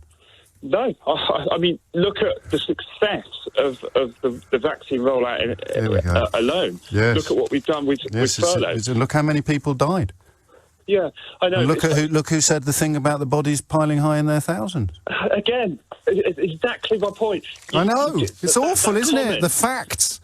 that comment. I mean, no, I'm sorry, it's awful. You know he said that, do you, James? No, but I know that three people are prepared to swear on oath that he did. Okay, so that's it, is it? You're judge, jury and execution because three people are... No, they are. And that will be in front of a judge who, guess what, Kieran? Won't have been elected. But the action which makes him independent. So although he might have said that, all right, mate. Lockdown did happen. So what does it before matter? you go, just on a broad question, with the current death toll in this country standing at 127,480, the fifth highest in the world, at what point, how high would that have to have been before you would ring a radio station to say he hasn't done a very good job? What sort of number would we be looking at? No idea. What that tells me is that please answer the question, mate. Please answer the question. With the global pandemic, please answer the question. 120,000 deaths. How high would it have to be before you decided that, like the governments of America, Brazil, Mexico and India last year, we didn't do a very good job? How high would it have to go? I suppose if it would have to be at the point where we've got a healthcare that's collapsed, just a number, vaccines that are not rolling out. Just a number. I don't know. That doesn't make any sense. It doesn't make any sense to say to me how many. But you said it does, because if you can say that number is not high enough for it to be a problem, I can come back and say how high would it have to be for you to conclude that he'd done a bad job? It would have to be a lot higher. How high? It would have to mean that the people aren't getting their vaccines, that health treatment. That's not what I'm asking you about. How high would it have to be, the death toll from last year and the beginning of this year, the biggest spike, of course, coming as a direct result of the policy confusion over Christmas? How high before you thought, gosh, actually, maybe he's not the Messiah, maybe he's a very naughty boy? It wouldn't be the number that directs it. It would be what's been done. Yes, those words don't make any sense, do they? Just give me the number. No. Because you don't care. It's 11:32. Of course you care. Larry's in Bury St Edmunds. Larry, what do you think? I don't think that the sort of Brexit schadenfreude is the only reason that someone would be happy that fishermen are suffering currently. Go on. So from my own perspective, I see them as poachers and people that go out and catch what we already own from public waters and then sell it back to us. Right. I don't really agree with that. There's nothing to stop you going out and catching your own fish, is there? No, not at all. So what's the complaint then? Well, I don't go and sell that to anyone else, and I don't get people to make a governmental decision based on it. No, but I don't have time to go fishing, so I'll pay for someone else's time. Yeah, you can do. That's up to you if you want to do that. Well, it's up to you as well if you want to do that. Yeah, definitely. But that I'm not sure you thought this through, Larry. Have you? No, I can be happy that some people are suffering for having an unscrupulous job. Just run me why it's an unscrupulous job again? Do you agree with poaching? Well, who owns the seas? We do, the right. public. Yes, and I haven't got time to go fishing. I haven't got time to go and catch mussels today, so I'm going to pay someone to do it for me, and then I will eat the mussels. That's not the process how it works, is it? Right, These people are going out and poaching the fish and selling it back to you, or they're throwing it in the sea and decimating the wildlife in there. Yeah. Okay, so on a scale of 1 to 10, how much are you enjoying the sight of fishermen facing bankruptcy? From a non-Brexit schadenfreude perspective, I would say 7 out of 10. Okay. I mean, it may be that I've misunderstood you, in which case I apologise. No, you haven't. But it sounds like a load of old scallops. Mary's in Brentwood. Mary, what would you like to say? Oh, hi, James. Hello, I just wanted to say, obviously, I'm totally against conversion therapy. Can you? I don't know. Is it, you haven't got your radio on in the background, have you? It's quite not. Or... No, I don't. Okay, carry on. Sorry, I'm totally obviously against conversion therapy. I don't know how anybody with a pulse on who's humane would be for it. But I do want to bring up a different perspective. We are talking as though that every single person who is gay doesn't, you're not really realising that there are people out there who don't actually want to be gay. Yes. And I think when we look at these, when we look at criminality and making something a law, we have to look at what is making it criminal before we can say we're going to make this a law. Because if you've got somebody, I know, and the reason I phoned in is because I know somebody, and they just really would prefer not to be gay. Yes. And well, so would our callers really today. I mean, they've been on but that's because very difficult journeys, but their lives would have been much easier. But this person has not been, it's not because of anything other than within themselves. They just feel that they would rather, it would be easier for them, and they would rather be in a heterosexual relationship. Yes, now, but that's because of the society we live in, having potentially homophobia in its bones. Absolutely. From the majority of people, like your 3 callers behind, which he was really amazing, who was beaten up by his brother-in-law, and then you've got all these other people that, had homophobia. It's absolutely horrendous behaviour. But there are people out there, James, who might not want to be. And what do you provide for them? And it might not be conversion therapy. It might actually be something where it's like you are able, no shame. The gay community people might say, you sold out. How could you not want to be gay? You are gay. But what do you say to my friend if she's got no one to talk to about it? Because, and then you start trying to convert her to stay, gay, and she might not want to. And I think we have to think about... I don't know that I understand what you're saying. People, I'm saying gay conversion therapy only exists because people don't... No, but okay, so you're I'm my friend, and I'm sitting in front of you, James. What do you say? Let's make, because this is a real... I'm in this situation now. You can't change your sexuality any more than I can change mine. Okay, but what if you felt like you wanted the tools to be able to... You can't. Potentially it's like me wanting... I'm a Capricorn. I can never be an Aries. So then what do you say in terms of providing her with any... You just say that... So that's all you would say? You can't. You live with it? Well, obviously I'd say a lot more than that, but this is what I mean by saying I don't understand the point you're making. Well, if you just pause for a second, I think, if I'm understanding you correctly, that you want to keep the idea alive that she somehow might not be gay one day. No. I'm saying that you have to... Well, hear me out. What I'm saying is that you have to appreciate... You have to... This is a situation that isn't... it's not the only time I've heard this. There might be loads of reasons why people feel the way they do. But are you talking about sexuality now? No, yeah, I'm talking about... Well, there are... I mean, could I change your sexuality, do you think, by talking to you? No, I don't feel you could, because I don't want to. No, but even if you wanted to, could I change your sexuality? I mean, is it loose enough? Is it loose enough? Hang on a minute. Let me just finish my point, because I'm trying to. What the point I'm trying to make, and I'm in this situation with a friend. Yes, I know. Obviously, I know that she cannot do this. Right. All right, but she might need someone to talk to about it. But that's counselling. The existence of an organisation, the existence of an... I'm trying to help you. The existence of an individual claiming that they can change their sexuality is evil in the context of your friend. It's the worst possible. But that's interesting that you think that her thinking is evil. What? Because No, I don't think her thinking is evil. She's a victim of evil, because the people claiming they can... Victim of evil? Well, if you pause for 30 seconds, Mary, I'll tell you. She's a victim. My friend is a victim. How? Because she is being lied to by people claiming that they can convert her sexuality. She's a victim of con artists. So what would you do? So how about somebody, so in the context of church, because you mentioned church and prayer, yes. If somebody came up and, for example, in a church, you might have somebody who comes up and says, I don't know, I struggle with adultery, right? Could you pray for me? But no one was born an adulterer. Well, I don't know if I agree with that.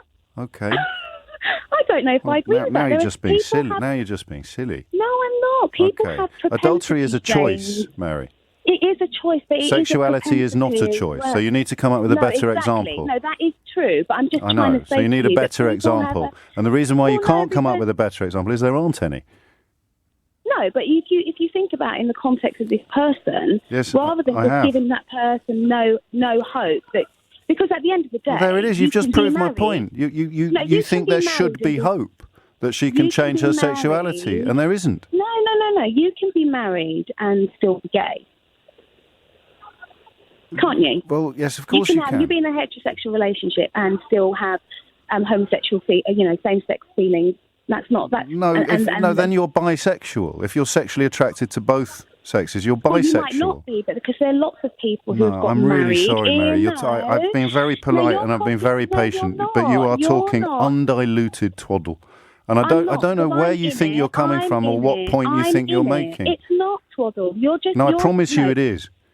Okay, so you're saying to me that in the context of my friend... I think I'm being too patient with you. I've told you a million times that your friend can't change their sexuality, and by holding out any hope, if you just listen for 30 seconds, every scintilla of hope that you hold out to her that she might somehow be able to change her sexuality... No, she's not... She doesn't have the hope of changing her same-sex feelings. Right. So why have you rung into a conversation about changing same-sex feelings then? I'm telling you that there are people who do not want to live that way. Yes, but that's the whole point about this conversation. I don't think you've understood what we're talking about, and we've been talking for nearly 20 minutes. The entire conversation is about the belief, A, that sexuality is changeable, and B, people living in societies and cultures where they don't want... No, I've done my best. No, Mary, I've done my best, mate, honestly. No, I think you're copping out because I'm asking you well, I'm not sure. I think what you're saying. Yes. I think what you're saying. If you listened, you'd know. I do know what you're saying. You're saying there's no that she can't. Therefore, you're actually saying she needs counselling to understand that she can't, right? Well, that's what you told me. No. You said, what would I say to her about this? And I said, well... You said what I'm talking about is counselling, right? Counselling would help. You said, who could she talk to? And you're suggesting a gay conversion person, and I'm suggesting that would be the opposite of helpful. Well, then why are you on a phone-in about gay conversion therapy, then? No, because you're saying... Because I said from the outset... Right, I'm going to do a vote. I'm just going to ask everybody listening to put up their hand if they think there's any point in us continuing this conversation. Cop out. You're copping out, James, because you're not. Well, hang on, I'm just waiting I'm waiting for one hand to go up among the 1.33 million people listening to this conversation at the moment. Because this is not an one. Interesting point. No, it really isn't. It's utterly pointless. You've given me no solutions. I literally have. Okay, so what's your solution then? If she really needs to talk to somebody about how difficult she is finding her life and her feelings, she needs to talk either to a friend who understands the situation a little better than you do, or to a professional counsellor, or to me. So you're saying or to me. Get her to ring me. And you think no, Mary, seriously, I've got unbelievable. This is not the first time that my newfound peaceful, patient personality has led some people to get in touch with the programme, suggesting that I am leaning too far now in the opposite direction from the one that I was facing when I would have cut people off or pulled them to shreds. That was absolutely surreal. Absolutely surreal. Alice is in St Albans. Alice, what would you like to say? Oh, hi, James. I've been really scared to ring about this subject. And the reason is because, I'll give you the background. So, I have always been in the natural health world. It's what I do for a living and it's what I believe inherently. So my default is to do everything naturally. I exercise, eat well, take the relevant supplements, all that kind of thing. So when the vaccine came about... As long as you're not seriously ill. No, well, exactly. Yeah. But the way my needle moved was, I don't think I'm for the vaccine. Now, that doesn't make me a conspiracy theorist or weird person or anything like that. No, it doesn't. Does it not? And this is the problem. I'll tell you why it doesn't. Yeah. Because I took my mum for her jab. I took, I'm quite happy for that. I have, I don't discuss this with many people. And I said to you, the fact that even you just said, oh, it does a bit, that's so disrespectful to me. On the other side... It's really not, if it's true. No, it's not.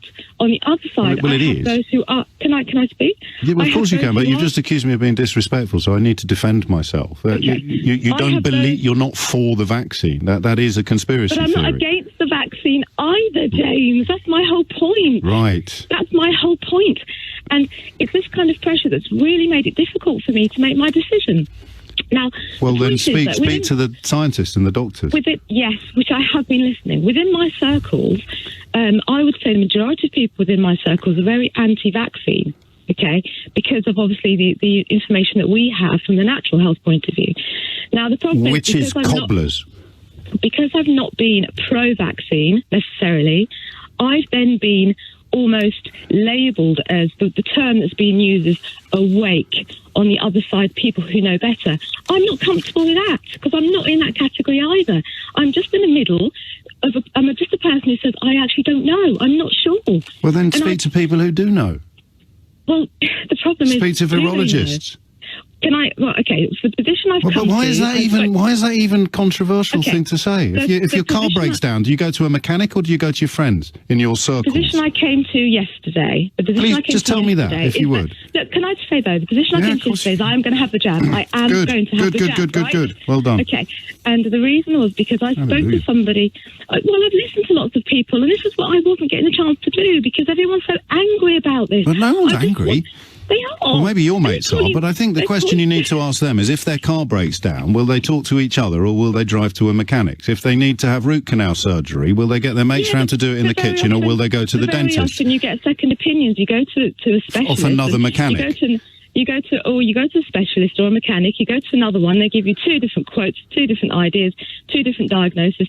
And, No, they don't. This isn't my car, this is my body. Yes, exactly, which is why you should be even more enthralled to experts and qualified people than you would be with your car. I mean, your argument is the opposite of what you think it is. You're suggesting that you would be more likely to trust your, quotes, circles and your natural mechanics than you would be to trust actually fully qualified, proven experts and people who spend their entire lives fixing cars. The problem I have with this is that although the natural world isn't, we don't specialise in virology and vaccinations, obviously, that doesn't poo-poo the fact that the natural world or the natural medicine isn't a scientific entity, which it is. And all of the naturally occurring substances in the natural world that have efficacy in the context of treating illnesses have been absorbed into what we call not alternative medicine, but actual medicine. So again, just get the jab and tell your friends next time their car breaks down to just join a Facebook group and see if that will fix their big end. Yeah, I get that. I mean, last night, can I just say quickly? Last night I was invited to an awake group for people who are awake to go along to a health rights meeting, which is about obviously not having a jab. And I think there's going to be, I hope the person who invited me is listening, but there's going to be like a 10-minute chant or something or before we start. And you see, this is the world that I'm not part of. But you you're more part of it than I am. I'm not. Yeah, exactly. Well, I'm being invited into it, but I'm not because there are many of us. Listen, I'm out of time. Steve's in Watford. Steve, what do you reckon? Hello, James. Hello, Steve. It's disappointing to hear all of this. It's not that bad, mate. We haven't even started yet. Go on. I run a technology company. I'm an employer. Got over 50 staff, etc.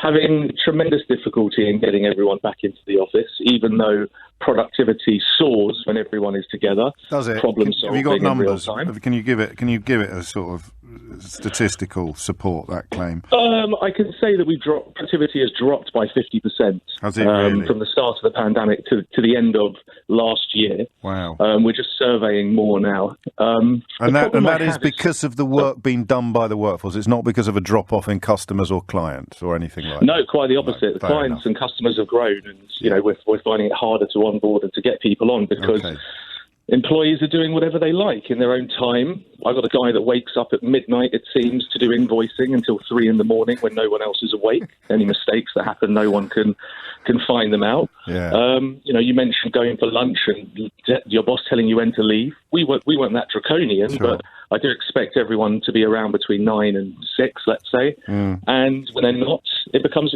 incredibly frustrating. So I've just recently surveyed everyone last week again to gauge the temperature. 100% of our employees are looking forward to social events, coming and meeting everybody again, going out drinking and all the rest of it. But only 33% of them want to come back to the office to do any work. So, that one out. don't know why that's tickled me so much. Do you want to, it's a bit like school. Come on, Steve. That's a bit like asking school children, do you want to go on a school trip to West Midlands Safari Park? 100% say yes, and then say, do you want to do Latin homework? And 33% weirdos say yes. I don't know if it's quite as shocking a statistic as you're portraying it. I don't think I'm alone in as an employer. Do you want to go on a day out? Yeah, of course I do. Do you want to come to work? Not really, especially not if I'm still getting paid.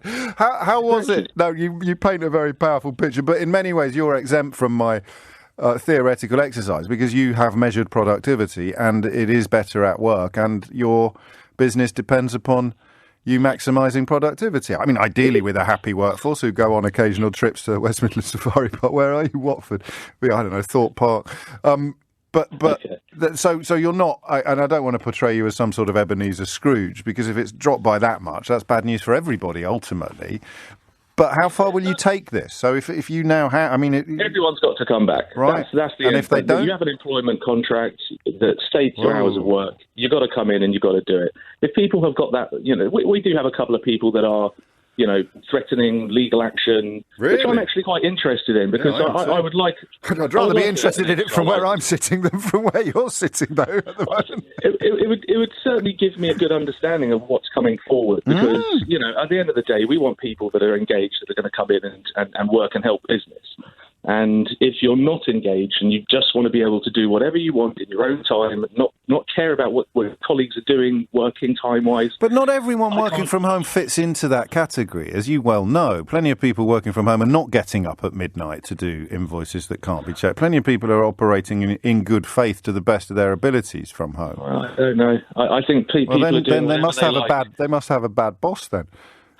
Well, no comment there, but people taking showers from 1 till 2 p.m. in the afternoon is another common one. Why is that worse than going for a sandwich? I've had colleagues over the years, particularly on Fleet Street, I'd have paid money for them to take a shower between 1 o'clock and 2 o'clock in the afternoon.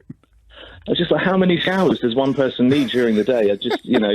People are just trying to escape the working reality. So you've got to work 9 to 5. No, I'm with you, and so it will be your way or the highway, will it? I mean, don't forget that some people will still have health concerns. That public transport is a dog's dinner, and the imposition of regulations from above is a joke. They're saying wear masks in crowded spaces, and then they're all cramming into a broom cupboard for cabinet meetings, breathing all over each other. So there are still very dangerous mixed messages out there. So what's the real risk, though? Like you said earlier, what's the real risk? Well, it's higher. It's higher if you behave irresponsibly than it is if you don't. So that's just a given, mate. That's not even up for debate. Sure. So if we were having this conversation 6 months from now, I'd be less robust in pointing that out. But you are really going for the my way or the highway, from as far as I can tell.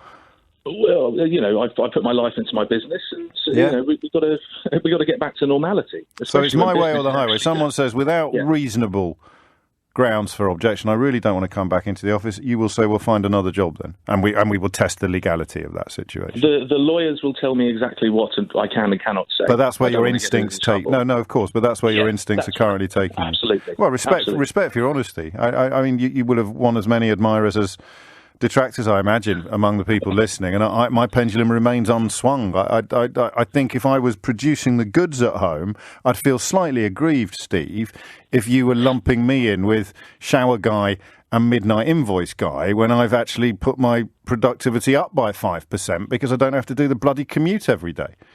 Yeah, but it's not an individual game, it's a team game. And isn't management about recognising individuals, though? Sometimes, yeah. Individual performance is great, but in our business, it's a team sport, and we need to function together as a team, as one unit in multiple time zones. It's difficult. Okay, multiple time zones is relevant. I hear you, and of course, I think glancing at my inbox, you've probably won rather more detractors than admirers, but none of them, and myself included, are fully aware of the variables attached to running the business that you run. And if you run it well, then you are the best qualified person to determine how you could run it better. But as I say, I'd be fairly peeved. Richard's in Shepherd's Bush. Richard, what would you like to say? Hi, James. I'm glad I got through, because this is something I've been wanting to discuss with you, because It's been happening for a long time. We've only got a minute and a half, Richard, so do get straight to the meat of it. I think you're barking up the wrong tree, mate, when you are focusing so much on the private lives of politicians. Well, we're not, are we? We're talking about the breaching of the coronavirus guidance, and for my money, how on earth the woman with whom he's been photographed having a clinch was actually on the payroll and put on the payroll by him. For me, that's worse. But this happens everywhere, James, in every industry, in every society. Private lives are messy. It doesn't matter who you are. This isn't a private life, is it? This is what we don't have the right to do public is money. Pass judgment. Public you have a right to money. pass judgment Right. on these people's lives, which you do constantly. I thought you would have learned your lesson with the whole Frank Lampard fiasco. Okay. That sometimes it's best just to keep stum. Okay. Well, unfortunately, Richard, I'm a professional broadcaster. I won a very prestigious award for the exchange that you refer to, and I often remind people like you when you ring in that we're supposed to be talking about the topic under discussion rather than me. I think it's probable that I find myself even more fascinating than you do, but only one of us is getting paid. Marco is in Chelsea to take us back to the toast. Marco, what would you like to say? Hello. Well, basically, I wanted to express that, yes, me, like many others, think that Boris is toast. However, we knew what we were getting into when he was voted for. Well, you did, because you didn't like him in the first place, but lots of people who voted for him didn't, did they? That's the whole point. Well, we've seen Boris before. He was no stranger to us. To you, lots of people liked what they saw and didn't realise the depth of his personal and political dishonesty. How could you not? Listen, fair enough. That is a possibility. However... It's not a possibility, man. It's a stone-cold fact. Lots of people looked at him, liked what they saw. You looked at him, you felt repulsed. But, there's not a unanimous support for either constituency. Lots of people loved it, whether it was because of Brexit, whether it was because of the sort of promises to be awful to foreigners, or whether it was because of his performance on Have I Got News for You 20 years ago. Lots of people loved it. Well, listen, I believe that we can argue that all day long. No, we're not going to argue it. It's just true, man. They loved it. No, well, listen, we all know what Boris is. We categorically don't. There's no earthly way that everybody who voted for him thought he would be awful. So this is a pointless conversation. You would have had to have been living in a rock. If you don't know the type of Boris man... No, you wouldn't. You just have to be living in the Daily Mail. Listen, you have an unfair advantage because you work in media. You have a journalist background. Yeah. You know the ins and outs. Coming from my perspective, sure, regular member of the public. Listen, a Londoner. We know Boris. So Boris is going into the big chair. We know what sort of performance we're going to get. It's not going to be any different. I'm not going down a rabbit hole here. We're not going to. Listen. Lots of people thought he would be brilliant. Some lit uplands, they believed his lies. So you saw he was a liar. But what's the point of being a liar if nobody ever believes your lies? Lots of people believed his lies. So you can't. You can't claim they knew he was lying because they voted for him literally because they didn't know they believed what he was telling them. So let's just park that. It's not debatable. Matter of fact, move on. Okay. Where I would like us to move on to is the crux of the whole situation. The rebellion in the Conservative Party is not against Boris per se. It's definitely against the measures. The measures are the problem. Measures is what people are rebelling against. Yeah.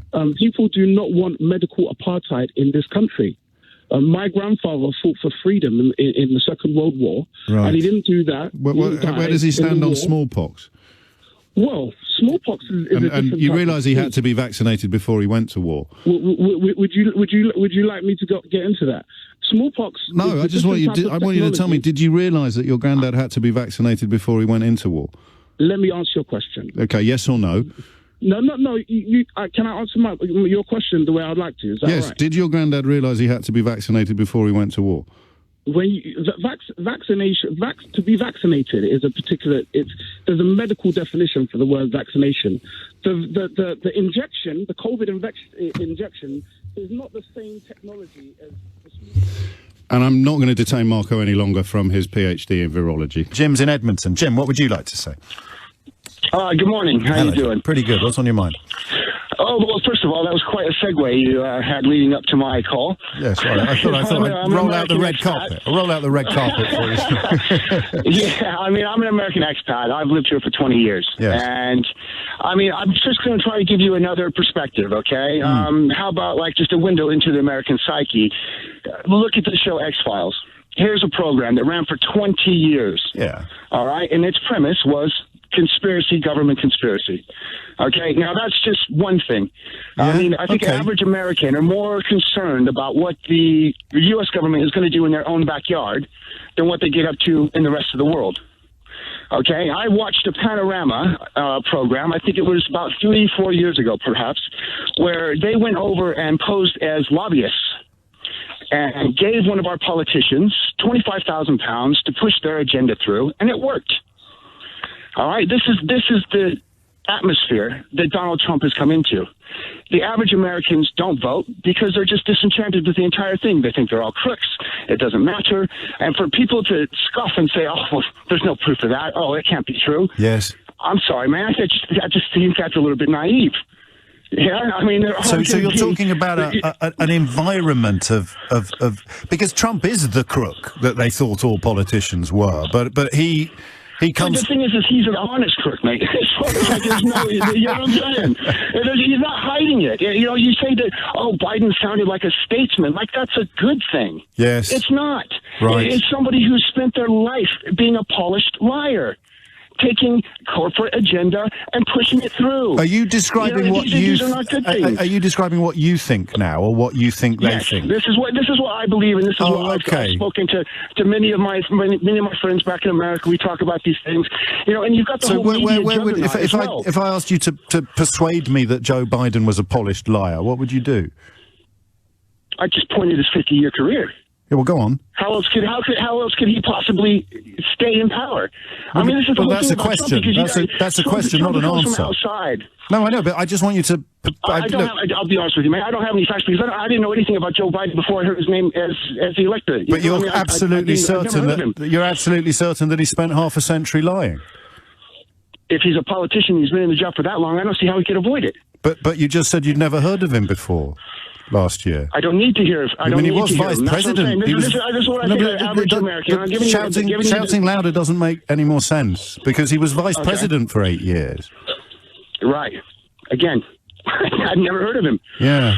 I'd never heard of him. I mean, is it fair to suggest? Is it fair to suggest that you may not be the best qualified commentator on American politics? I'm just trying to give you a look into. You've given me a very interesting look, Jim. I'm the average person as well. You may be, but you've admitted you know absolutely nothing, but you're certain of your prejudices.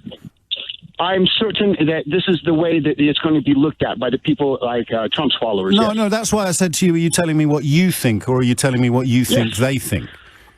I'm telling you what I think. I'm telling you. And you think that Joe Biden between my friends that I've spoken to about the subject? No, I understand that. I mean, I find it horrible what you're describing, but I don't think you're lying. I think you're being honest. So you can look at Donald Trump and see what you described as an honest crook, and there is all the evidence of his wrongdoing that goes back 50 years. And you know, we could make a list. We'd be here until Christmas. Yep. The man's got immense character flaws. Not character flaws. Criminality. I do not think he's a good person. But then you've got Joe Biden over there, and you've got no evidence whatsoever of his malfeasance or misbehaviour, but you're absolutely convinced he's a wrong 'un. So would you mind if I... Again, I would refer back to the Panorama program that I saw, which appalled me. Yes, but was he in it? A news crew can go over, pretend to be a lobbyist. But was Joe Biden in it? Was Joe Biden in it? No. So I've got two questions. Do you recognise on any level how ridiculous you sound? And I say that affectionately. Okay, all right, yeah, I suppose so. So now, and the second question is who did this to you? Where do you think this came from? Because you weren't born like this. At some point in the last 50 years, you've become a man who's absolutely convinced of things, despite having no evidence for it whatsoever. How do you think that happened? Because I have been pulled over, and I have had police in America rewrite the arrest report And I have had basically lies told in court about me, and I have had trouble in America. And that's how you know that Joe Biden is not to be trusted. This is my personal experience with the establishment. Oh, what? Okay, Being pulled over by police in America. That's right. Okay. Well, it's been interesting talking to you, Jim. I had a can of beer. It was unopened. There's more. Unopened. Unopened in my car. Yes. And they wrote it up as an open container. And I ended up with a DUI. And that's how you know that Joe Biden is corrupt. And the reason they did that is because I was a smartass. Yeah. Well, I don't know about that, Jim, actually. I think we might have to agree to disagree on how smart you are. David's in Kings Lynn, lovely part of the world. What are they rebelling against, David? Hi, James. I sort of sit between you and the Tory kind of nutcases, so to speak. Really? Don't crick your neck, will you? You say it's like a spectator at Wimbledon. I'm sat in between some. Look, I've got no opposition to sensible restrictions. Where I do draw a line is the vaccine passports, because we've been proudly following the science from day one, supposedly. Yes. And when you look at what's happened in Europe with France, with Belgium, I don't think there's any data to show that stopped the surge in cases anywhere else. So what my fear is, they bring vaccine passports but it increases the chances of those cases involving vaccinated people. You see. Yeah. So so what the passport does is now you need to listen. What the passport does by offering up prizes for being vaccinated, i.e. freedom to go to places, it encourages vaccine take-up rate, which means even if you don't have a measurable effect upon vaccine infection levels, which is deeply debatable, but we don't need to go there today. You've been following the science. It means that the likelihood of anyone who gets it being vaccinated is exponentially higher according to how many people have been vaccinated. So anything that encourages vaccination is a good thing per se. And the vaccine passport is proven to encourage vaccination. So that's I mean, if you want to go down the other countries, I mean, to be fair, other countries are generally and have been doing considerably worse than us for almost all of this year. But if you want to go down that route, Germany, for example, is struggling because of low vaccine take-up rate. So the passports do work. I'm just going to play devil's advocate. Well, don't play devil's advocate, because that's a bit like calling yourself a Spartan or a rebel. The only thing I would respond to that, James, is I think there's a lot of people who are a bit sceptical about vaccination. I think we should be bringing them along with us rather than trying to tried that, mate. We've tried that, haven't we? And you know, when they start this, it's very difficult, I grant you, to tell the difference between someone talking about the Nazis or 5G phone masts or 50,000 children being kept in servitude for the sexual delectation of Democrats. You laugh, David, but you unfortunately you find that you put 10 anti-vaxxers in a room, and half of them are going to subscribe to these schools of thought, and the other half are going to claim that they don't, but they're not going to really be able to tell you what it is that they do subscribe to. So what are they rebelling against then, this lot today, these Tories? A third of Tory backbenchers rebelling against Plan B, but what are they actually rebelling against? Well, I think they're covering their own backside. I think they're coming under pressure from their constituents. But they're not. Public opinion is very, very firmly in support of more stringent measures than the government has ever brought in. It has been at every turn. Well, I think it's more on the vaccine passports, James. I think people do generally respect and support the other measures, but I do think there's a lot of scepticism on the vaccine passport. Well, then I'll lead you back to ration cards then and things like that, and the fact that we all as kids had to prove that we'd been jabbed against tuberculosis, and I don't remember that being a massive blow to my civil liberties or my individual freedom. Do you? Yeah, well, my father went to Cyprus a few months ago, and the first day he went to the supermarket, and he didn't have his phone with him, and they wouldn't let him enter the supermarket to buy some groceries without showing his vaccination status, although he was wearing a mask. Is that where we're now heading, that we're going to just have a two-tier society? No, he just needs to remember his phone, David. Okay, well, that's fine. But how do you need me to explain that to you? So you're coming out with the language of these weirdos. It's a two-tier society. He forgot his phone. It's a bit like forgetting your bank card and not being able to get money out of that. Oh, I've got a two-tier society. My dad forgot his bank card and the bank wouldn't give him any money because he couldn't prove who he was. It's not a two-tier society, mate. It's your dad forgetting his phone. Well, he actually wasn't aware of that specific rule. So, well, now you're changing your story after you've been made to look a bit silly, which again is a hallmark of devil's advocates and Spartans and rebels. So, if your dad wants to go to the supermarket, he needs to take his phone with him. If he wants to get money out of the bank, he needs to take his bank card with him. If he wants to travel to Cyprus, he needs to carry his passport. Are you really suggesting to me that people who expect to get money out of the bank without being able to prove who they are, people who travel between different countries without having a passport, and people who expect to go past a vaccine cordon without having a vaccine certificate are victims of a two-tier society, David? Are you really, David? Would you support then? No, you can't answer a question with a question. Are you really claiming that those three examples, one of which your father recently experienced, are proof of a two-tier society? Well, it's very alien to us. I'm going to push you on this again. Should you be able to go to the bank and get money out without being able to prove that you've got a bank account in that bank? Should you be able to travel from the United Kingdom to a foreign country without a passport? Should you? Oh, no, I completely Well, that's a agree two-tier with you society, David. That's a two-tier society, David. It's fascism. Well, it sounds Can't believe like they make you carry a passport. We should be able to travel wherever we want in the world without any proof of identity or good faith, shouldn't we? Well, look, we have to do his COVID certification and his identity to enter the country, James. So I think we'll have to agree to disagree society. on that. How can we disagree about it when everything you say confirms what I'm saying? So I'm on the road right now. Is it in the future? I wish you well. No, I don't know. Again, I mean, with love and affection, if this conversation went on for 3 hours, you wouldn't become any more correct and your points wouldn't become any less ridiculous. But I don't blame you for that, mate. You've got a third of the Tory backbenchers standing up, wibbling about your dad not being able to get into a supermarket and two-tier society and Nazis.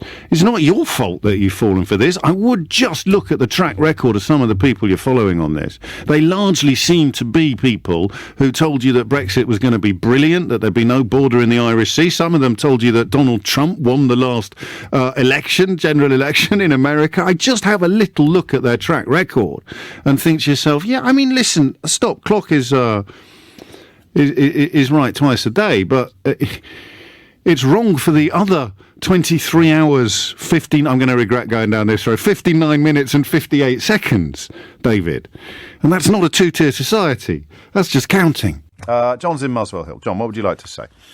Hi, James. I'm struggling to understand what's wrong with the system that actually elected Keir Starmer, who the Parliamentary Labour Party Okay, I'll tell you again. It can allow the Labour Party in the Parliament to be led by somebody who not a single Labour MP voted for. Well, I mean, and you... Well, do you understand now, John? No, wait a minute, hold on. Well, I'd want to be clear you understand before we continue. You say you didn't understand what the problem was. The problem with the current system is it can see the Labour Party in Parliament standing up with every Tory on the other side of the House knowing that this woman in front of them or this man in front of them doesn't enjoy the support of a single person on the Labour benches. Now, tell me how that's not a problem. Well, people that supported Jeremy Corbyn... No, let's not go there. Just tell me how that's not a problem. Well, I think it's undemocratic. I think I pay my subs as a Labour member. Yeah. And I feel I should have, That's fine. Your feelings are fascinating, but you do understand why it's a problem. Hold on, let me just explain. You asked me a question. No, I didn't. I didn't. You came on and said you didn't understand what we were talking about. So I've told you. I want to be clear that you understand why it is a problem. I don't agree with it. Right. So you think it's fine for the Labour leader to stand up with the support of absolutely nobody standing behind him? Well, that's not true because that's what the system can, John. That's what the system can deliver, and we're addressing your failure to understand the problem. Democracy. Yes. So you are comfortable with a system that allows a Labour leader to stand up in the House of Commons with everybody in the building knowing that he didn't get a single vote off a Labour MP. Except himself. He probably would have voted for... But that's not true. Right, you're being disingenuous. No, I'm not. That is what the system... That is what... OK, John, I'll try again for the final time. Okay, we are talking about a system. We're not talking about a leadership election. We're not talking about a specific leader. We're not talking about Jeremy Corbyn. We're not talking about Keir Starmer. And we're certainly not talking about Diane Abbott. We're talking about a decision to change a system. And part of the reasoning behind that decision is that the system can currently deliver a leader in the Labour Party, in the House of Commons, despite not a single Labour MP having voted for him. Well, and you're in favour of that. That's democracy. Fine, mate. That's fine. You're in favour of it. Sometimes... Just say you're in favour of it. So tell me why it's a good idea, then. I'll tell you why it's a good idea. Because it's democratic. Yes, well, you can keep repeating the word democracy or the word democratic. There's someone over there. There's someone over there who hates the Labour Party. There's someone over there whose every waking hour is dedicated to keeping the Labour Party out of power, and he gets a vote. He gets the same vote that you get in this system. So explain to me why that's a good idea. It's democratic. It's democracy. You're just going to keep saying it's democratic. So you get a vote in the Tory leadership election, do you? No, I don't want to vote in the Tory leadership election. It's got nothing to do with me. Good grief, John. There's a Tory over there who gets a vote in the Labour leadership election that is worth the same as every Labour MP's. It's worth the same as whoever your political hero is. I believe that every Labour member, yes, whether they're an MP or whether they're just a Labour member who's knocking on doors, yes, or someone who's not trying to get people like Keir Starmer elected, yes, John, have got an equal right in the say of who leads their party. And the price you pay, for that. No, please listen. The price you pay for that belief is offering an equal vote to people who don't want Labour ever to win an election. The price you pay for that. I paid, no, John, you must. Come on, mate. You can't come on the radio and say you don't understand something and then keep proving it. The price I paid is getting a leader in the last election that I didn't like and I didn't vote for. But I'm still a Labour member. Yes. I still go knocking on doors to get him elected. Fine. And the person over the road who has joined the Labour Party with the direct desire to keep Labour out of power? How many people did that? Do you know how many people did that? That's why you have a system that minimises the power that they can influence. How many people did that? I don't know, John, but the system allows them to, and it gives them the same. John. Yeah. You've just delivered the Conservative Party the biggest majority it's practically ever had. You've just inflicted the worst Labour leader upon the party that we've seen in 100 years. You've just consigned... He didn't do too bad in 2017. Because he borrowed the votes of Conservative Remainers and then chucked them all in the bin from 100 miles high. Look, I was a Labour Remainer, but I didn't like the way that Europe treated Greece and Cyprus, for instance, but I had to accept that was the result. Right, you are. Well, go and look at the polling in Greece, John, and get back to me. We'll look at the polling in the Labour Party No, John, go and look at... You can't keep doing this, John. You can't keep saying, let's talk about oranges, and I say, OK, I know quite a lot about oranges, and you say, oh, well, let's talk about apples then, and I say, oh, do you know what, John, I know a little bit more about apples than you do, and you say, well, let's talk about cherries then, and I say, well, do you really understand what it is that you want to say about cherries? And you say, no, I don't understand the point about cherries. So I explain the point about cherries, and you say, let's talk about bloody gooseberries. John. And that's the problem, mate, is that you want a system that allows Tom, Dick and Harriet to have the same say over who leads the Labour Party into the next general election as the flipping cabinet. And you can keep saying that's democracy, and you'll keep losing. Paul's in Lewisham. Paul, what would you like to say? Good afternoon, James. Hello. I've got friends who work in the care home and kind of speak to them regularly. And I think the main concern is there's not a lot of information that actually has come out about what's in the vaccine. Because although people are saying this vaccine is supposed to be safe and in terms of you're going to build up antibodies and you're also going to be immunized, what is actually in the vaccine? Why would that have a different impact upon people according to their ethnicity?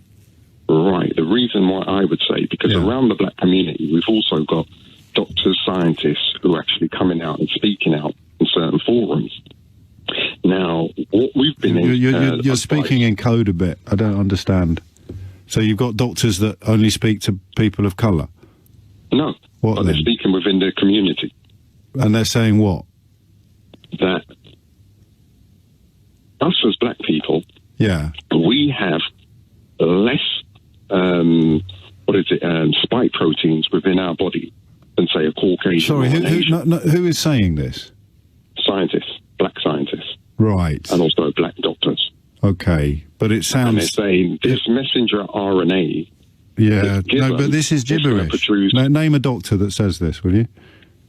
I can't actually name a scientist that says this, then, will you? Because at the moment it's just Paul in Lewisham. No, right. You may say it's gibberish, but what I'm saying is this is the information that... Well, I can't look into it if you don't tell me where it's coming from, can I? Right, so, but what we also need to do is get No, I want to know who these people are. I want to know who they are, because at the moment I've only got your word that they exist. We also need the scientists to come out and say what's actually in it, and how it would... Right, so you need people to challenge the gibberish, but I don't know how you challenge the gibberish if you can't tell me where the gibberish is coming from, you see. I'm not accusing you of acting in bad faith, but if it's a massive problem, you should have been able to direct me somewhere or to tell me of someone who is misinforming people and making ethnicity specific to the vaccine hesitancy, because that is people presumably accruing power or money or influence or simply attention by endangering the population, and that's something that I find myself wondering whether the authorities should be alerted. But I take your point. If people have been told nonsense, then that nonsense needs to be challenged, and there may be trust issues here.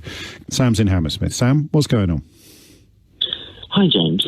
At a basic level, I think absolutely there are double standards here. Professionalism is extremely important. I don't see why a civil servant should be sworn at or treated badly just because they happen to work for a powerful minister. So absolutely, the issue there was very key.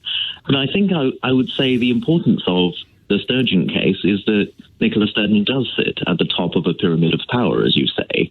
Priti Patel didn't get very far with having meetings. But it's not the first ministerial code, is it, or the prime ministerial code? So it's the ministerial code, and there are a few more senior ministers than Priti Patel. So I'm more interested in the question of why you think people who've been baying for Nicola Sturgeon's blood managed to deliver speeches or write newspaper articles without even mentioning Priti Patel. Do they think we're thick, or are they thick? Is it that the ministerial code only matters if it's a politician you don't like who's being scrutinised? I generally want a proper look at that simple question. How could anybody write an article about Nicola Sturgeon claiming that if she's found to have broken the ministerial code, it's the end of civilization as we know it? Oh, but don't mention Priti Patel, who actually broke it. I'm not sure if you'd agree, but from what I've seen of the fallout from the inquiry into Alex Salmond, it raises quite a lot of worrying institutional issues. You are at some point going to have to answer my question.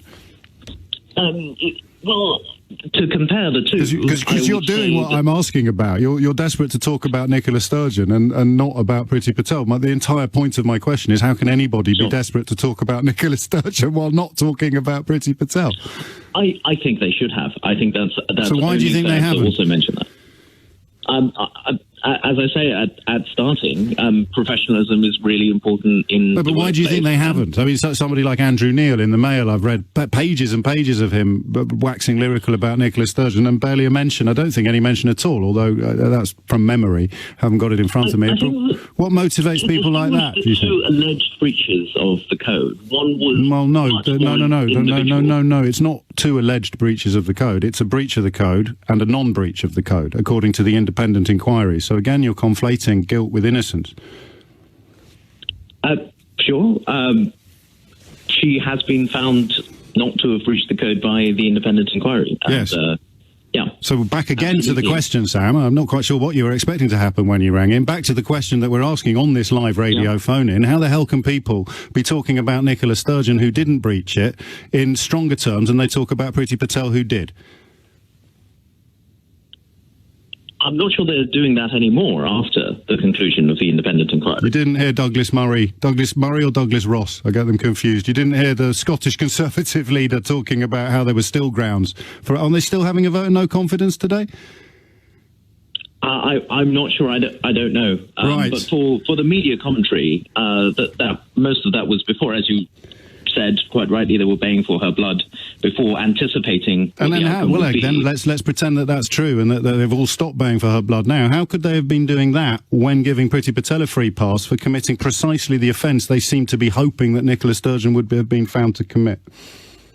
So the things that Sturgeon was accused of had to do with her being at the top of a pyramid of power. Well, it was to do with a 4-day discrepancy in when she was first given some information. It wasn't about abusing colleagues, was it? So we're not going to go down the line of pretending that her alleged offence was more egregious than Priti Patel's, surely. We're both better than that. Not on the face of it. No, or indeed underneath the face of it. about is whether she exerted influence over that inquiry. Yes, and Priti Patel was found to have abused colleagues. So again, you can find one more offensive than the other, but it's not going to be a unanimous view. So we'll just have one more crack at the central question. Why do you think people who were waxing lyrical about Nicola Sturgeon's alleged offence, one that she's been found by an independent inquiry not to have committed, have been so silent about Priti Patel's actual offence, which she was found by an independent inquiry to have committed? Well, I think they should have mentioned it. And why do you think they didn't? Level, I think there were double standards. Why do you think they didn't? Why do you think they don't? It's more current, I suppose, and it has been dragging on. It's also something that people may not have been aware of unless you follow Scottish politics quite closely. Patel's finding was in sort of October, November of last year. The Sturgeon alleged offence happened in 2018, so it's not more current. Priti Patel wasn't even Home Secretary when Nicola Sturgeon did the thing that you're describing, so it's got nothing to do with being current. What else could it be? The parliamentary committee believed that Sturgeon misled them. Yes, those are certainly words, but they don't constitute an answer to the question I've asked you, do they? Why do you think people who are keen to stick one on Nicola Sturgeon have stayed absolutely silent about Priti Patel for the best part of 6 months? I would imagine because that's already concluded, and they may have a view about that. Right, but we both know that's not an answer, don't we? So why do you think they don't care about a breach of the ministerial code when Priti Patel does it, but they care passionately about a possible breach of the ministerial code when Nicola Sturgeon might have done it, but has been found by an independent inquiry not to have done it? Perhaps it was inconvenient for them. What question did you think I was asking when you rang in? About the relative importance of these two breaches and whether there were double standards applied and how important these breaches were, one from bullying colleagues and the other a potential... So let's have a crack at it again. Why would people not mention Priti Patel when sharpening their knives for Nicola Sturgeon? I mean, we both know the answer, don't we? It's epic hypocrisy and unbelievable double standards, but you seem reluctant to say that out loud. I think I said at starting that they were applying double standards there. I completely say that. I just think there are important issues in the allegations against Sturgeon which don't apply to Patel. Okay. And the one was individual. Why do you think Alexander Allen resigned? Who? Sorry, I don't know who that is. Sir Alexander Allen, the independent advisor on the ministerial code to Boris Johnson, who conducted the inquiry into Priti Patel that you rang in to talk about. Because the Prime Minister declined to fire the Home Secretary after his inquiry. So the ministerial code doesn't apply in Boris Johnson's government, but people have been shouting from the rooftops that it absolutely has to apply in Nicola Sturgeon's. It's funny, isn't it? I mean, we can agree on that. Indeed. Yes. Hilarious. James is in Wandsworth. James, what do you reckon? I think it's a good policy. I think it's a good strategy. I've got a history of drug abuse. I think one of the issues that I struggled with growing up was that I didn't really see drugs as dangerous. They were socially acceptable. There didn't really seem to be much punishment or anything for people that use drugs. And, I started using drugs when I joined the military. It was socially acceptable. There was obviously a risk of being... Are you middle class? Define middle class? Well, I don't know, mate. That's kind of the point. Because the strategy is that middle-class drug users will lose their passports and driving licences. I think it's daft, but you like it, so you're the one that has to define middle class. Am I middle class? I mean, I work. I don't own my own home. I don't know, mate. Like you said, I think we're all. Well, that's a main reason why I think it's a stupid idea because you can't define middle class any more than I can. I don't even know what it means. So what? I mean, where do you think the deterrent would have kicked in on your journey through drug use? Socially acceptable, very commonplace. At what point would the thought, oh, hang on a minute, if I do that, then I will, and let me tell you exactly what would happen. You'd have a community resolution and drug awareness course with possible criminal sanctions if you continued to use drugs. And if you refuse to take part in the community resolutions and drug awareness courses, then you might face losing your passport or driving licence. At what point on your journey do you think that would have kicked in as a really effective deterrent? Probably if just like there was a different attitude within society towards drugs. And I think that's probably where it would, if there was like this policy to take away your driver's license or your passport. I think it just sets the tone and sends out a clear and strong message, that society doesn't accept drug use. I think you told the producer you'd been to jail. Yes, I have, yeah. What for? I was in prison for armed robbery. Okay. So, I'm interested in your understanding of deterrence as something that dissuades people from criminal activity. Yeah. I think by that time, I mean, to be fair, by that time I was sort of very heavily involved in drugs, which had obviously affected my. Well, I guess I'm sort of cautiously suggesting that if prison didn't work for you as a deterrent from your criminal behaviour, prison did work. I mean, the threat of prison as a deterrent. You knew you could go to prison when you did an armed robbery. So I just struggle slightly to see how the threat of losing your driving licence might have changed your behaviour, but the threat of prison didn't. I suppose because on the pathway to that, there wasn't a stiff enough punishment for people that started using drugs. Yeah. So you want tougher penalties for drug users? Yeah, absolutely. I mean, I've experienced the damage that drugs cause. I've seen the damage that drugs cause. How much of the damage is caused by drugs, and how much is caused by the fact that they're illegal? I think a lot's caused by the fact that they're drugs. Crack cocaine abuse really affects a person's personality, their mindset. It destroys a person. I've seen people addicted to heroin. It destroys people. It causes massive social problems. Girls that prostitute themselves, people that go on to commit crime, robs them of the opportunity to to be productive members of society, because it just becomes an obsession of I need and I want drugs, and and that's why I think, and you obviously speak from more experience than I do, a lot more, but that's why I think this is silly, because the behaviours you've described, the behaviours you have indulged in, the behaviours you've talked about are not going to be prevented. I mean, first of all, most obviously on the class front, we're talking today about middle class people, and you've just reached, I think, for people and indeed drugs that wouldn't necessarily be filed under middle-class dinner party problems, prostitution and crack cocaine addiction, are not widely seen as middle-class malaises. So, again, the focus of the phone-in is why are they talking about middle-class people? And you... Look, I think because they want to strangle the funding that is kind of supporting people to live that lifestyle and to sell drugs. And middle-class people do have a larger income than others, and it is a problem within that community, maybe not to the level. But it's not what it's not what you've phoned in to talk to me about. You're talking about crack cocaine addiction, you're talking about prostitution, you're talking about armed robbery, which you may have made some brilliant points, but they've got naff all to do with the middle class. Well, I suppose it's related. It might be related, but I don't think stopping Rupert and Henry from doing a line of cocaine after dinner in Belgravia tonight is going to keep you out of jail for armed robbery, is it? Well, if it's or it's not going to keep those women over there out of a world of prostitution.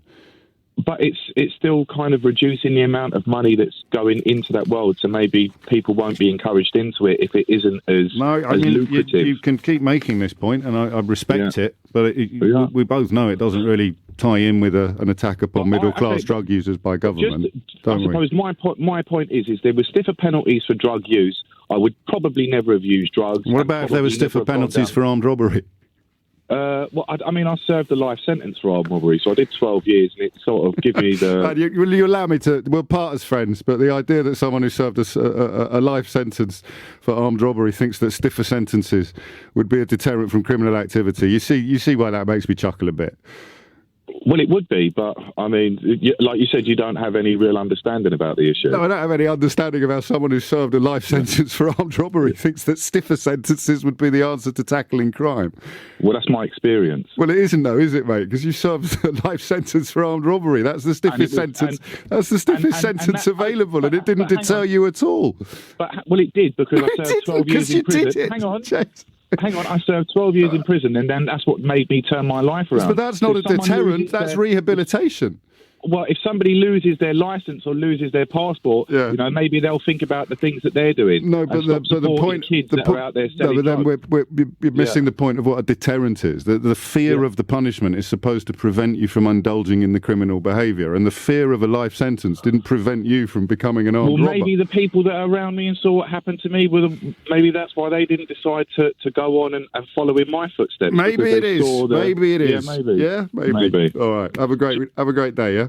Bye. There you go. Paul's in Bromley. Paul, what do you reckon?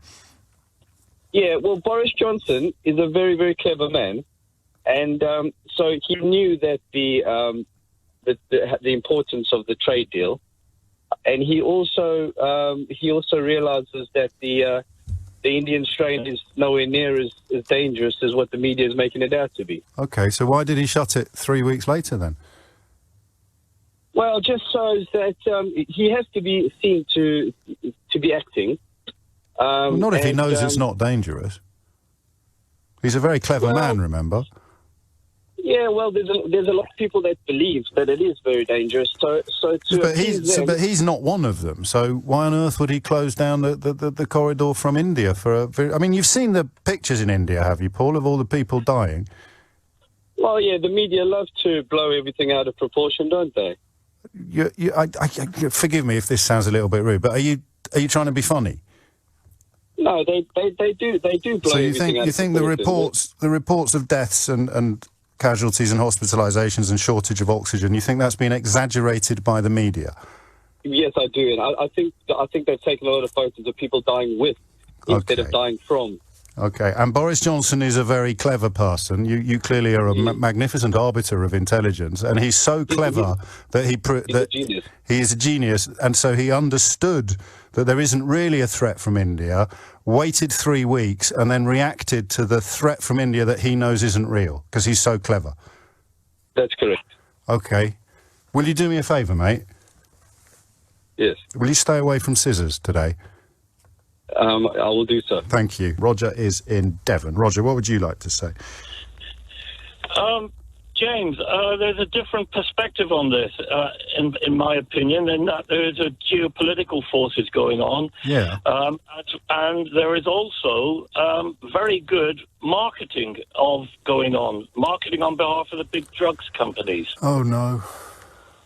Okay, you don't like that. So the question, let me phrase the question in a way that focuses both of our minds. Why do you think India went on the red list 17 days after Bangladesh and Pakistan? Why did I think they went on to the red list? I've asked the question 30 times already. I'm sorry if it's come as a surprise to you after getting on. No. I've been in the dentist. I'm on the way back from the dentist. So look, all I wanted to say was... Has the anaesthetic worn off? Not really. No, I think you might be right. Big Pharma would have made that anaesthetic, of course, wouldn't they? Probably. Yeah. No, the reason they're on the red list all of a sudden is because I honestly believe that if you go into India, well, you had a gentleman on with this morning talking about the fact that they're 84th on the list, and their statistics are a lot better than ours at this point in time. 3,000 dead a day. I mean, admittedly, it's a much, much bigger population, but the transmissibility, 24,965,463 registered cases. Yes, but if you're starting from a position... do you know what CPAC is? This isn't 20 questions. The response I'm looking for is, why do you think Boris Johnson took 3 weeks to shut down travel from India? And you can't say because it's not that bad, because he did eventually shut it down. So why do you believe he didn't do it sooner? Well, I believe he's been giving really rubbish information by his advisors. Right, and then he suddenly got... I honestly... So, okay. I hope your tooth feels better. And I apologise if you did make a salient point that I missed. Oliver's in Camberley. Oliver, what would you like to say? Well, I mean, personally, I think that there's a bit of a strange thing going on here. I'm all for the idea of freedom of movement for people to move to get an occupation and to improve their life and all the rest of it. In fact, I've been a great beneficiary of that over the course of my employment career, where I've lived all over the world working. Did you vote to abolish it? Do you mind me asking? Well, yes, I was one of the Remainers. So you didn't vote to abolish it? No. Sorry, I wasn't one of the Remainers. I voted for the idea of Brexit. To abolish your own freedom of movement. Did you not realise you were doing that, or did you kind of think it was a price worth paying? Well, okay, here's the thing. To abolish my own freedom of movement, I've worked outside of the European Union for more than half of my career. Okay. And so I haven't I haven't worked in the environment where you are automatically allowed to work in somebody else's country. I've worked in an environment where you have to qualify yourself to be able to work in somebody else's country. Yes. So they've asked from a work permit perspective for, certification to demonstrate that I am qualified to do the job that I would like to do. Which you can do. You can do as an EU country as well. We just chose not to. But I don't want to relitigate these old battles. How do you feel today? No, but that's the point, though, isn't it? Is that if people are able to qualify to deliver further assistance to the country that they want to go and live and work in, yes. and that country looks at their qualifications that they're bringing to the party and saying, yes, brilliant, come on in. Yes. And that's what we're able to do at the moment. We are able to do that at the moment. Well, where are that's they? what we should be encouraging. Where are they, do you think? Well, that's the question. But haven't we been in a bit of a perfect storm recently as well, though, whereby nobody's been allowed to... coalescing of circumstances, but the problems we face are not reflected on anything like the same scale in any other European country. So, I mean, the people you're saying we should encourage them to come here, they were already qualified to come here, and they've been told that they're not really welcome. Are you buying into the idea of lots of people came here who didn't contribute to the country? I just want to get to the bottom of your own motivation. What then, mate? No, absolutely not. It is definitely the case that if there is no requirement for you to demonstrate that you do have the ability and the skills, then it's much easier for you to come over and get some work. How do you demonstrate you've got the skills to pick fruit? I mean, it is actually quite skilled, but how do you demonstrate that? Isn't that the question? Isn't that the question? I picked fruit as a university student living in Cornwall. No, but it's not the question. It's the question you have to answer. It's not the question I have to answer, because if you want to come here to pick fruit, that's absolutely fine by me. I can't believe that we've abolished your freedom of movement to do so. But you have to tell me how at Dover you establish whether or not this person is capable of picking fruit on the scale that the farmers need, which is where the skilled factor comes in. And I'm sure you were a brilliant fruit picker, but you wouldn't move at anything like the speed that the people who do it every year move at. So what test would you bring in? Well, I'll tell you what, it's brutal if you have to pick I know. fruit. So what test would you bring in? Physically and fundamentally. The test is, do you want to do the job? Do you want to work? But the people who do want to do the job have been told they can't come, Oliver. Have they actually applied rather than just come in to get a job as a fruit picker? No, they've gone. They've left.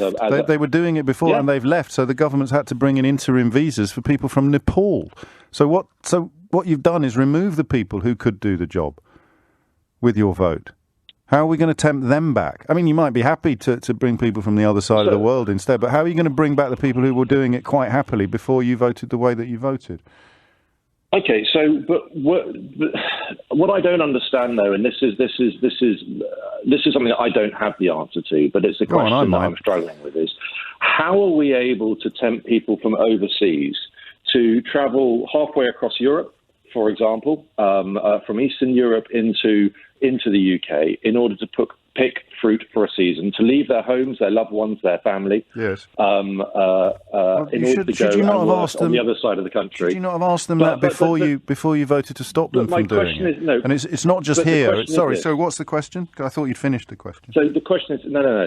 How is it we're able to entice people to do that, but we can't entice the people that live on the other side of the country to move across for the duration of the fruit picking season in order to pick fruit if they're fully fit and healthy and available for work? Well, I mean, why is it that we can entice people to move halfway across Europe, but we can't entice people to move halfway across the country? I'll tell you if you want. Because the nature of the work is seasonal. So the idea that we want to move halfway across the country for 3 months, away from our family, away from our children, to do back-breaking work that is not particularly well paid according to the British cost of living, is the reason why no one is currently doing it. I think the last example I read saw 60 applications come in, which was whittled down to 12 by the actual employer, after which one was left, and by the time she was due to start work, she'd been offered a full-time job somewhere else. We don't have the bodies to do what you described. The employment figures are fed, forgive me for sounding rude, but they're fed to people like you to make you think that there's an army of idle people. And it's not. There's no shame in this, mate. The Home Secretary Dominic Raab, Priti Patel, Kwasi Kwarteng, Liz Truss, they wrote a book describing the British workers as being among the idlest in the world. So they believe it too. But the people you describe don't exist. And if they do exist, they don't want a job 200 miles away for 3 months. They want a job 20 miles away forever. Okay, and every day they spend, if they did, hang on, I haven't finished. You've spoken more than I did. If they did take the job that you describe, that every single day they're doing that job is another day where they're not going to be able to find a job that they actually want. So what you're really saying, and I know you didn't mean it like this, is that we've got to force people to do jobs they don't want. Now, how would you feel if people said that about you?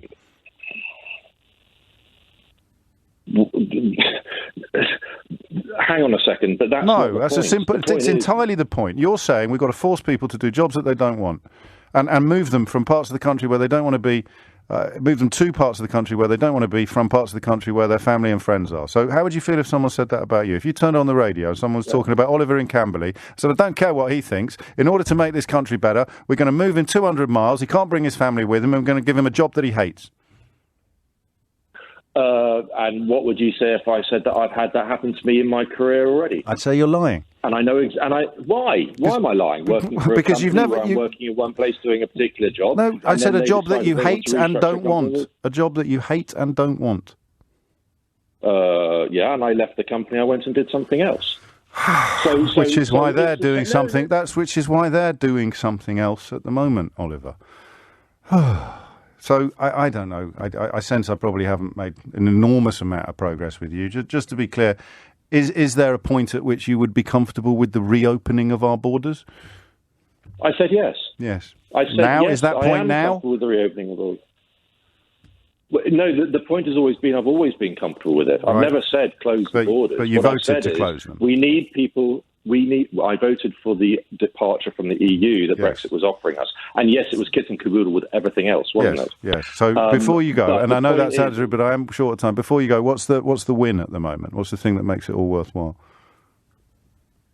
The win at the moment is the ability for... Well, the big win has been in the last 18 months demonstrated by our ability to respond to the pandemic and the opportunity that we took in order to have as many vaccines as we wanted. They've all overtaken us. They've all overtaken us.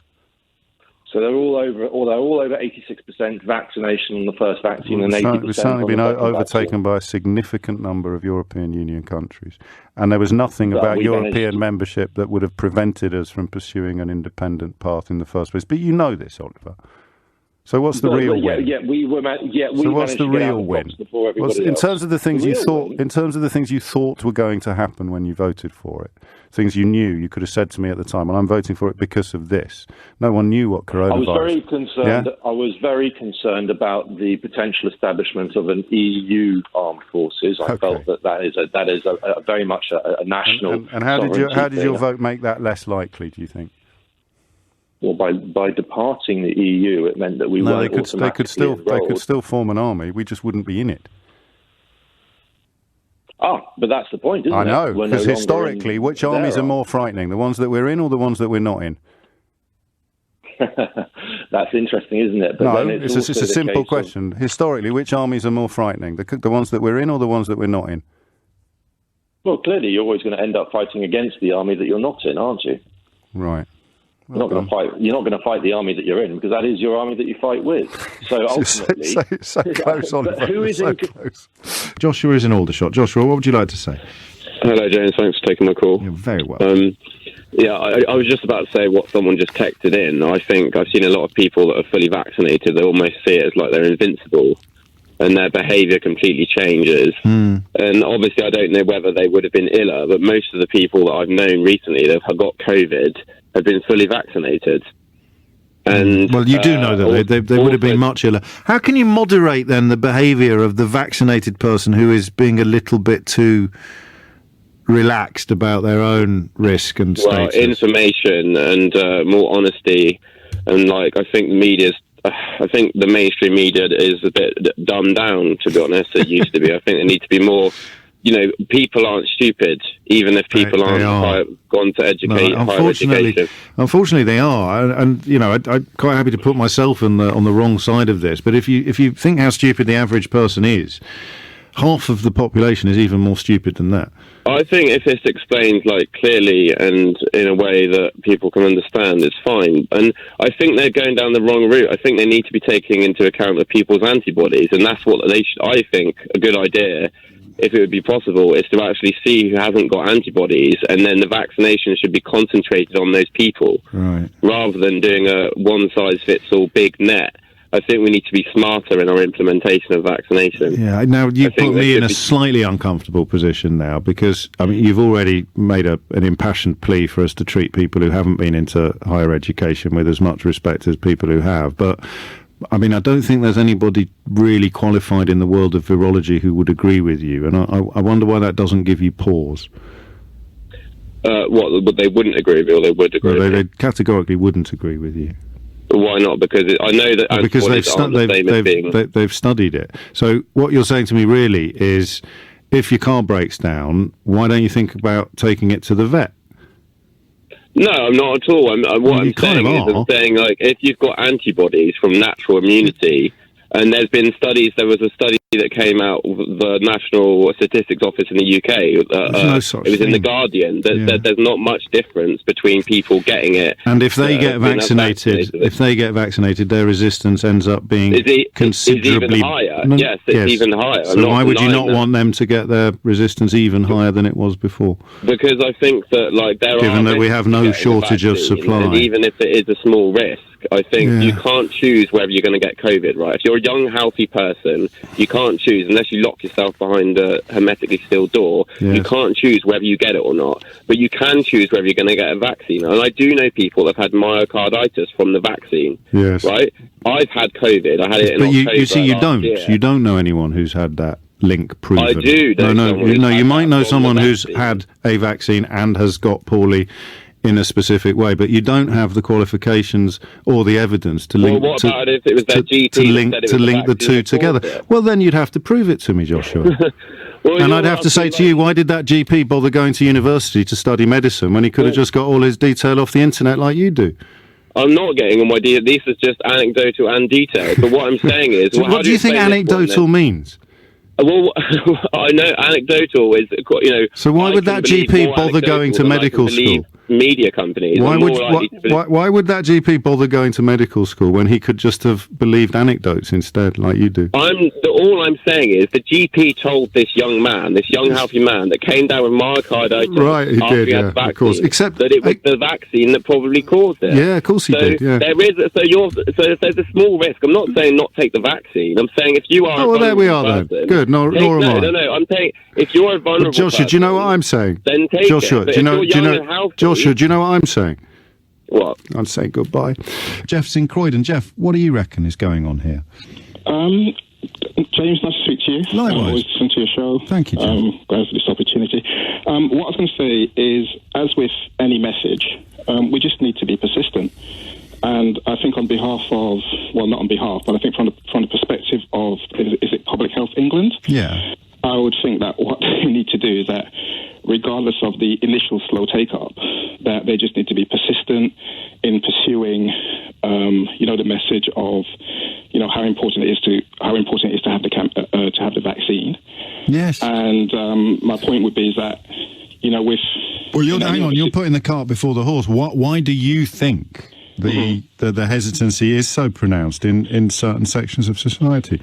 Okay, well, firstly, I'm going to be very careful about saying that there's any discrepancy within any particular community or peoples, as you correctly said, should I say?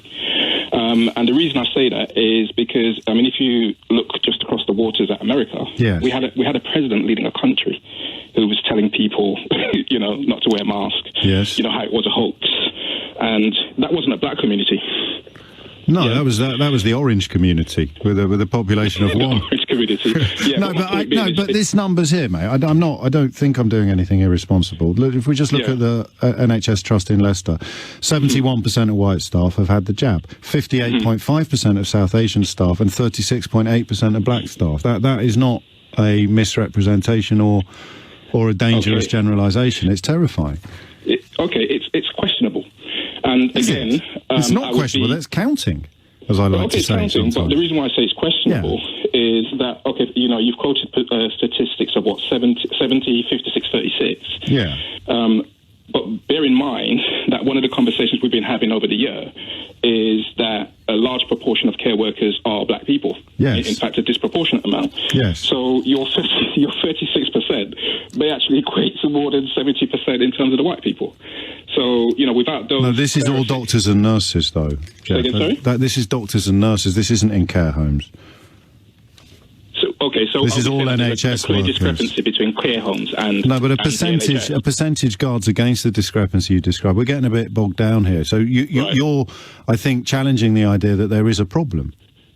I think to look at it, I don't want to bog you down, but what I would say is the caution is that we've gone from black people having a hesitancy, and now we've got a more compartmentalised about black people within care homes. Actually, I haven't mentioned the ethnicity within the care home except to suggest that it's probably the same problem, which would be explained by the overrepresentation. Yeah, because you've just mentioned those figures of 70, 56 and 36. But no, again, mate, they're not in care homes. That's at the University Hospitals of Leicester NHS Trust. That's all NHS staff. Right. And lower proportions of black and Asian staff. So the thing, I mean, it sounds like I'm patronising. I promise you I'm not. No, not at all. Good, thank you. I'm not very easy to be patronising. Okay. Nor am I, actually. So we're in good company. So but the point is, it's a percentage. So for every 100 people who are white, 71 of them are getting jabbed. For every 100 people who are black, 37 of them are getting jabbed. That's almost half. That's just counting. That's the problem. I know, but James, again, we have to be careful because if you're talking within a specific area of profession. Hello? No, I'm listening to you. Yeah, if we're talking about a specific area of profession, so 100 white people, yeah, and 17% are getting, bear in mind they're going to be 400. If there's 100 white people working in the NHS, there's going to be 400 black people. No, but it's percentages. Is that not what we're saying? No, that there are more black people within the NHS? No, that's completely irrelevant because it's percentages. It's Right. for every 100 people. If they're white, 71 of them have been jabbed. If they're black, 37 of them have been jabbed. Okay. For every I don't want to 100... get bogged down in this. But I'm going to move on because we are bogged down and it's not your fault, but we're trying to work out how we can help. And I don't think it's very helpful to start questioning the validity of the description of the problem. That's why percentages are so much more reliable than other measures. Pete's in Abbey Wood. Pete, what do you reckon? I reckon Dominic Robb was correct this morning in the sense that when he said that we only know about this because there is transparency. And we only know about this because the Daily Mail have stuck it on their front page today. I think the question we should be asking is, has he broken the law? Is there conflict of interest? And no, I mean, with respect, I'll ring your radio phone-in show to answer your questions, but you've rung my radio show to answer my questions, and that is, does it seem reasonable to you that a constituency MP can do his job from 4,000 miles away while putting in a shift for a foreign government that is so time-consuming and serious that it's worth £400,000 in pay? Well, this is the new normal. We're all working remotely. What's the difference between from your house and a couple of thousand miles away? He's an MP, Pete. And he was doing a different job in the British Virgin Islands. I don't know that I can make the points of this story much clearer. I don't know if you've been on hold for so long that the points you thought you had have fallen apart while you've been waiting, but he was 4,000 miles away getting paid hundreds of thousands of pounds by a foreign government for giving them legal advice while ostensibly being the MP for North Devon back in the UK during a lockdown where if an MP had said, I'm going to be working remotely, I'm not going to be on the ground checking up on care homes, making sure the food banks are well stocked, looking after my poorest constituents, helping with things like COVID policy and all of the real and urgent dangers that were presented by a global pandemic, then you might have had like 1% of a point. But we were in a global pandemic, so you don't. We can't ban MPs from having second jobs. No, but literally 3 minutes ago, you were claiming that it was absolutely fine for them all to work remotely. We can't ban them from having second jobs. Why not? Why not? They do in other countries. It's actually good for them. They do in other countries. It's good for their career to get more of an understanding of what's happening out in the world. Right, so what do you think Geoffrey Cox learnt in the British Virgin Islands that will be of benefit to the people of North Devon? Who knows? I can't get into Well, his let's head. speculate then, because it's your theory. I think it's crackers. So just give me some suggestions of things he might have learnt while advising a government in the Caribbean that's accused of corruption in return for a £400,000 cheque. How might that have benefited his understanding of the problems facing the constituents of North Devon? Take your time, mate. You know, he needs experience in all fields. We can't. Yes, so I'm just MPs. asking you to speculate on what he might have experienced there that would be of help to his constituents back in North Devon. You can take anything. I mean, seriously, the world, the floor is yours. You know what? We rely on him for his legal knowledge, and this is more legal. No, we don't rely on his legal knowledge, mate. The government of the British Virgin Islands relies upon him for his legal knowledge. His legal knowledge was relevant to his role as a politician when he was Attorney General, but he's not Attorney General anymore. He's a backbench MP. So for the final time, despite the fact that we both know you've got nothing, what could he possibly have learned in the British Virgin Islands while trousering £400,000 from a foreign government that would be of benefit to his constituents in North Devon? Take your time. We both know that second jobs can be very important to. Well, then give me the answer to the question that at least begins to prove the point you think you're making. We also know that. No, it's not going to happen. We don't is it, know Pete? anything about a conflict of interest, and at the end of the day, it's not up to you or I. It's up to the constituents. So let them. Sarah's in Notting Hill. Sarah, what would you like to say? Hello. I did watch some of it. I couldn't stagger to the end, but I was terribly frustrated by it because to me it just felt as though if you'd been planning it out in advance and you'd written down a list of kind of trigger topics that needed to be ticked off in order to raise as much kind of angst as possible and upset as many people as possible, you would go racism, mental health, suicide, lack of family support, issues about titles. You don't think that's a list of the things that they feel most deeply about? No, I think it felt to me as though they'd tried to cover absolutely every possible one. Why wouldn't they? A little story for each. Why wouldn't they do that? Well, or why shouldn't they?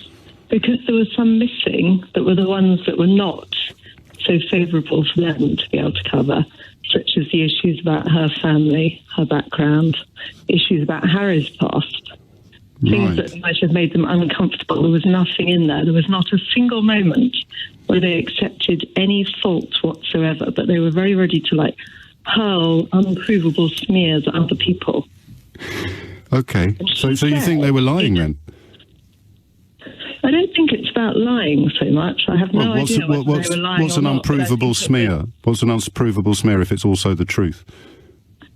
An unprovable smear would be these comments about whether anyone actually had said the point about the skin colour. So you're suggesting that I think he said that as well. So you're suggesting that they both lied?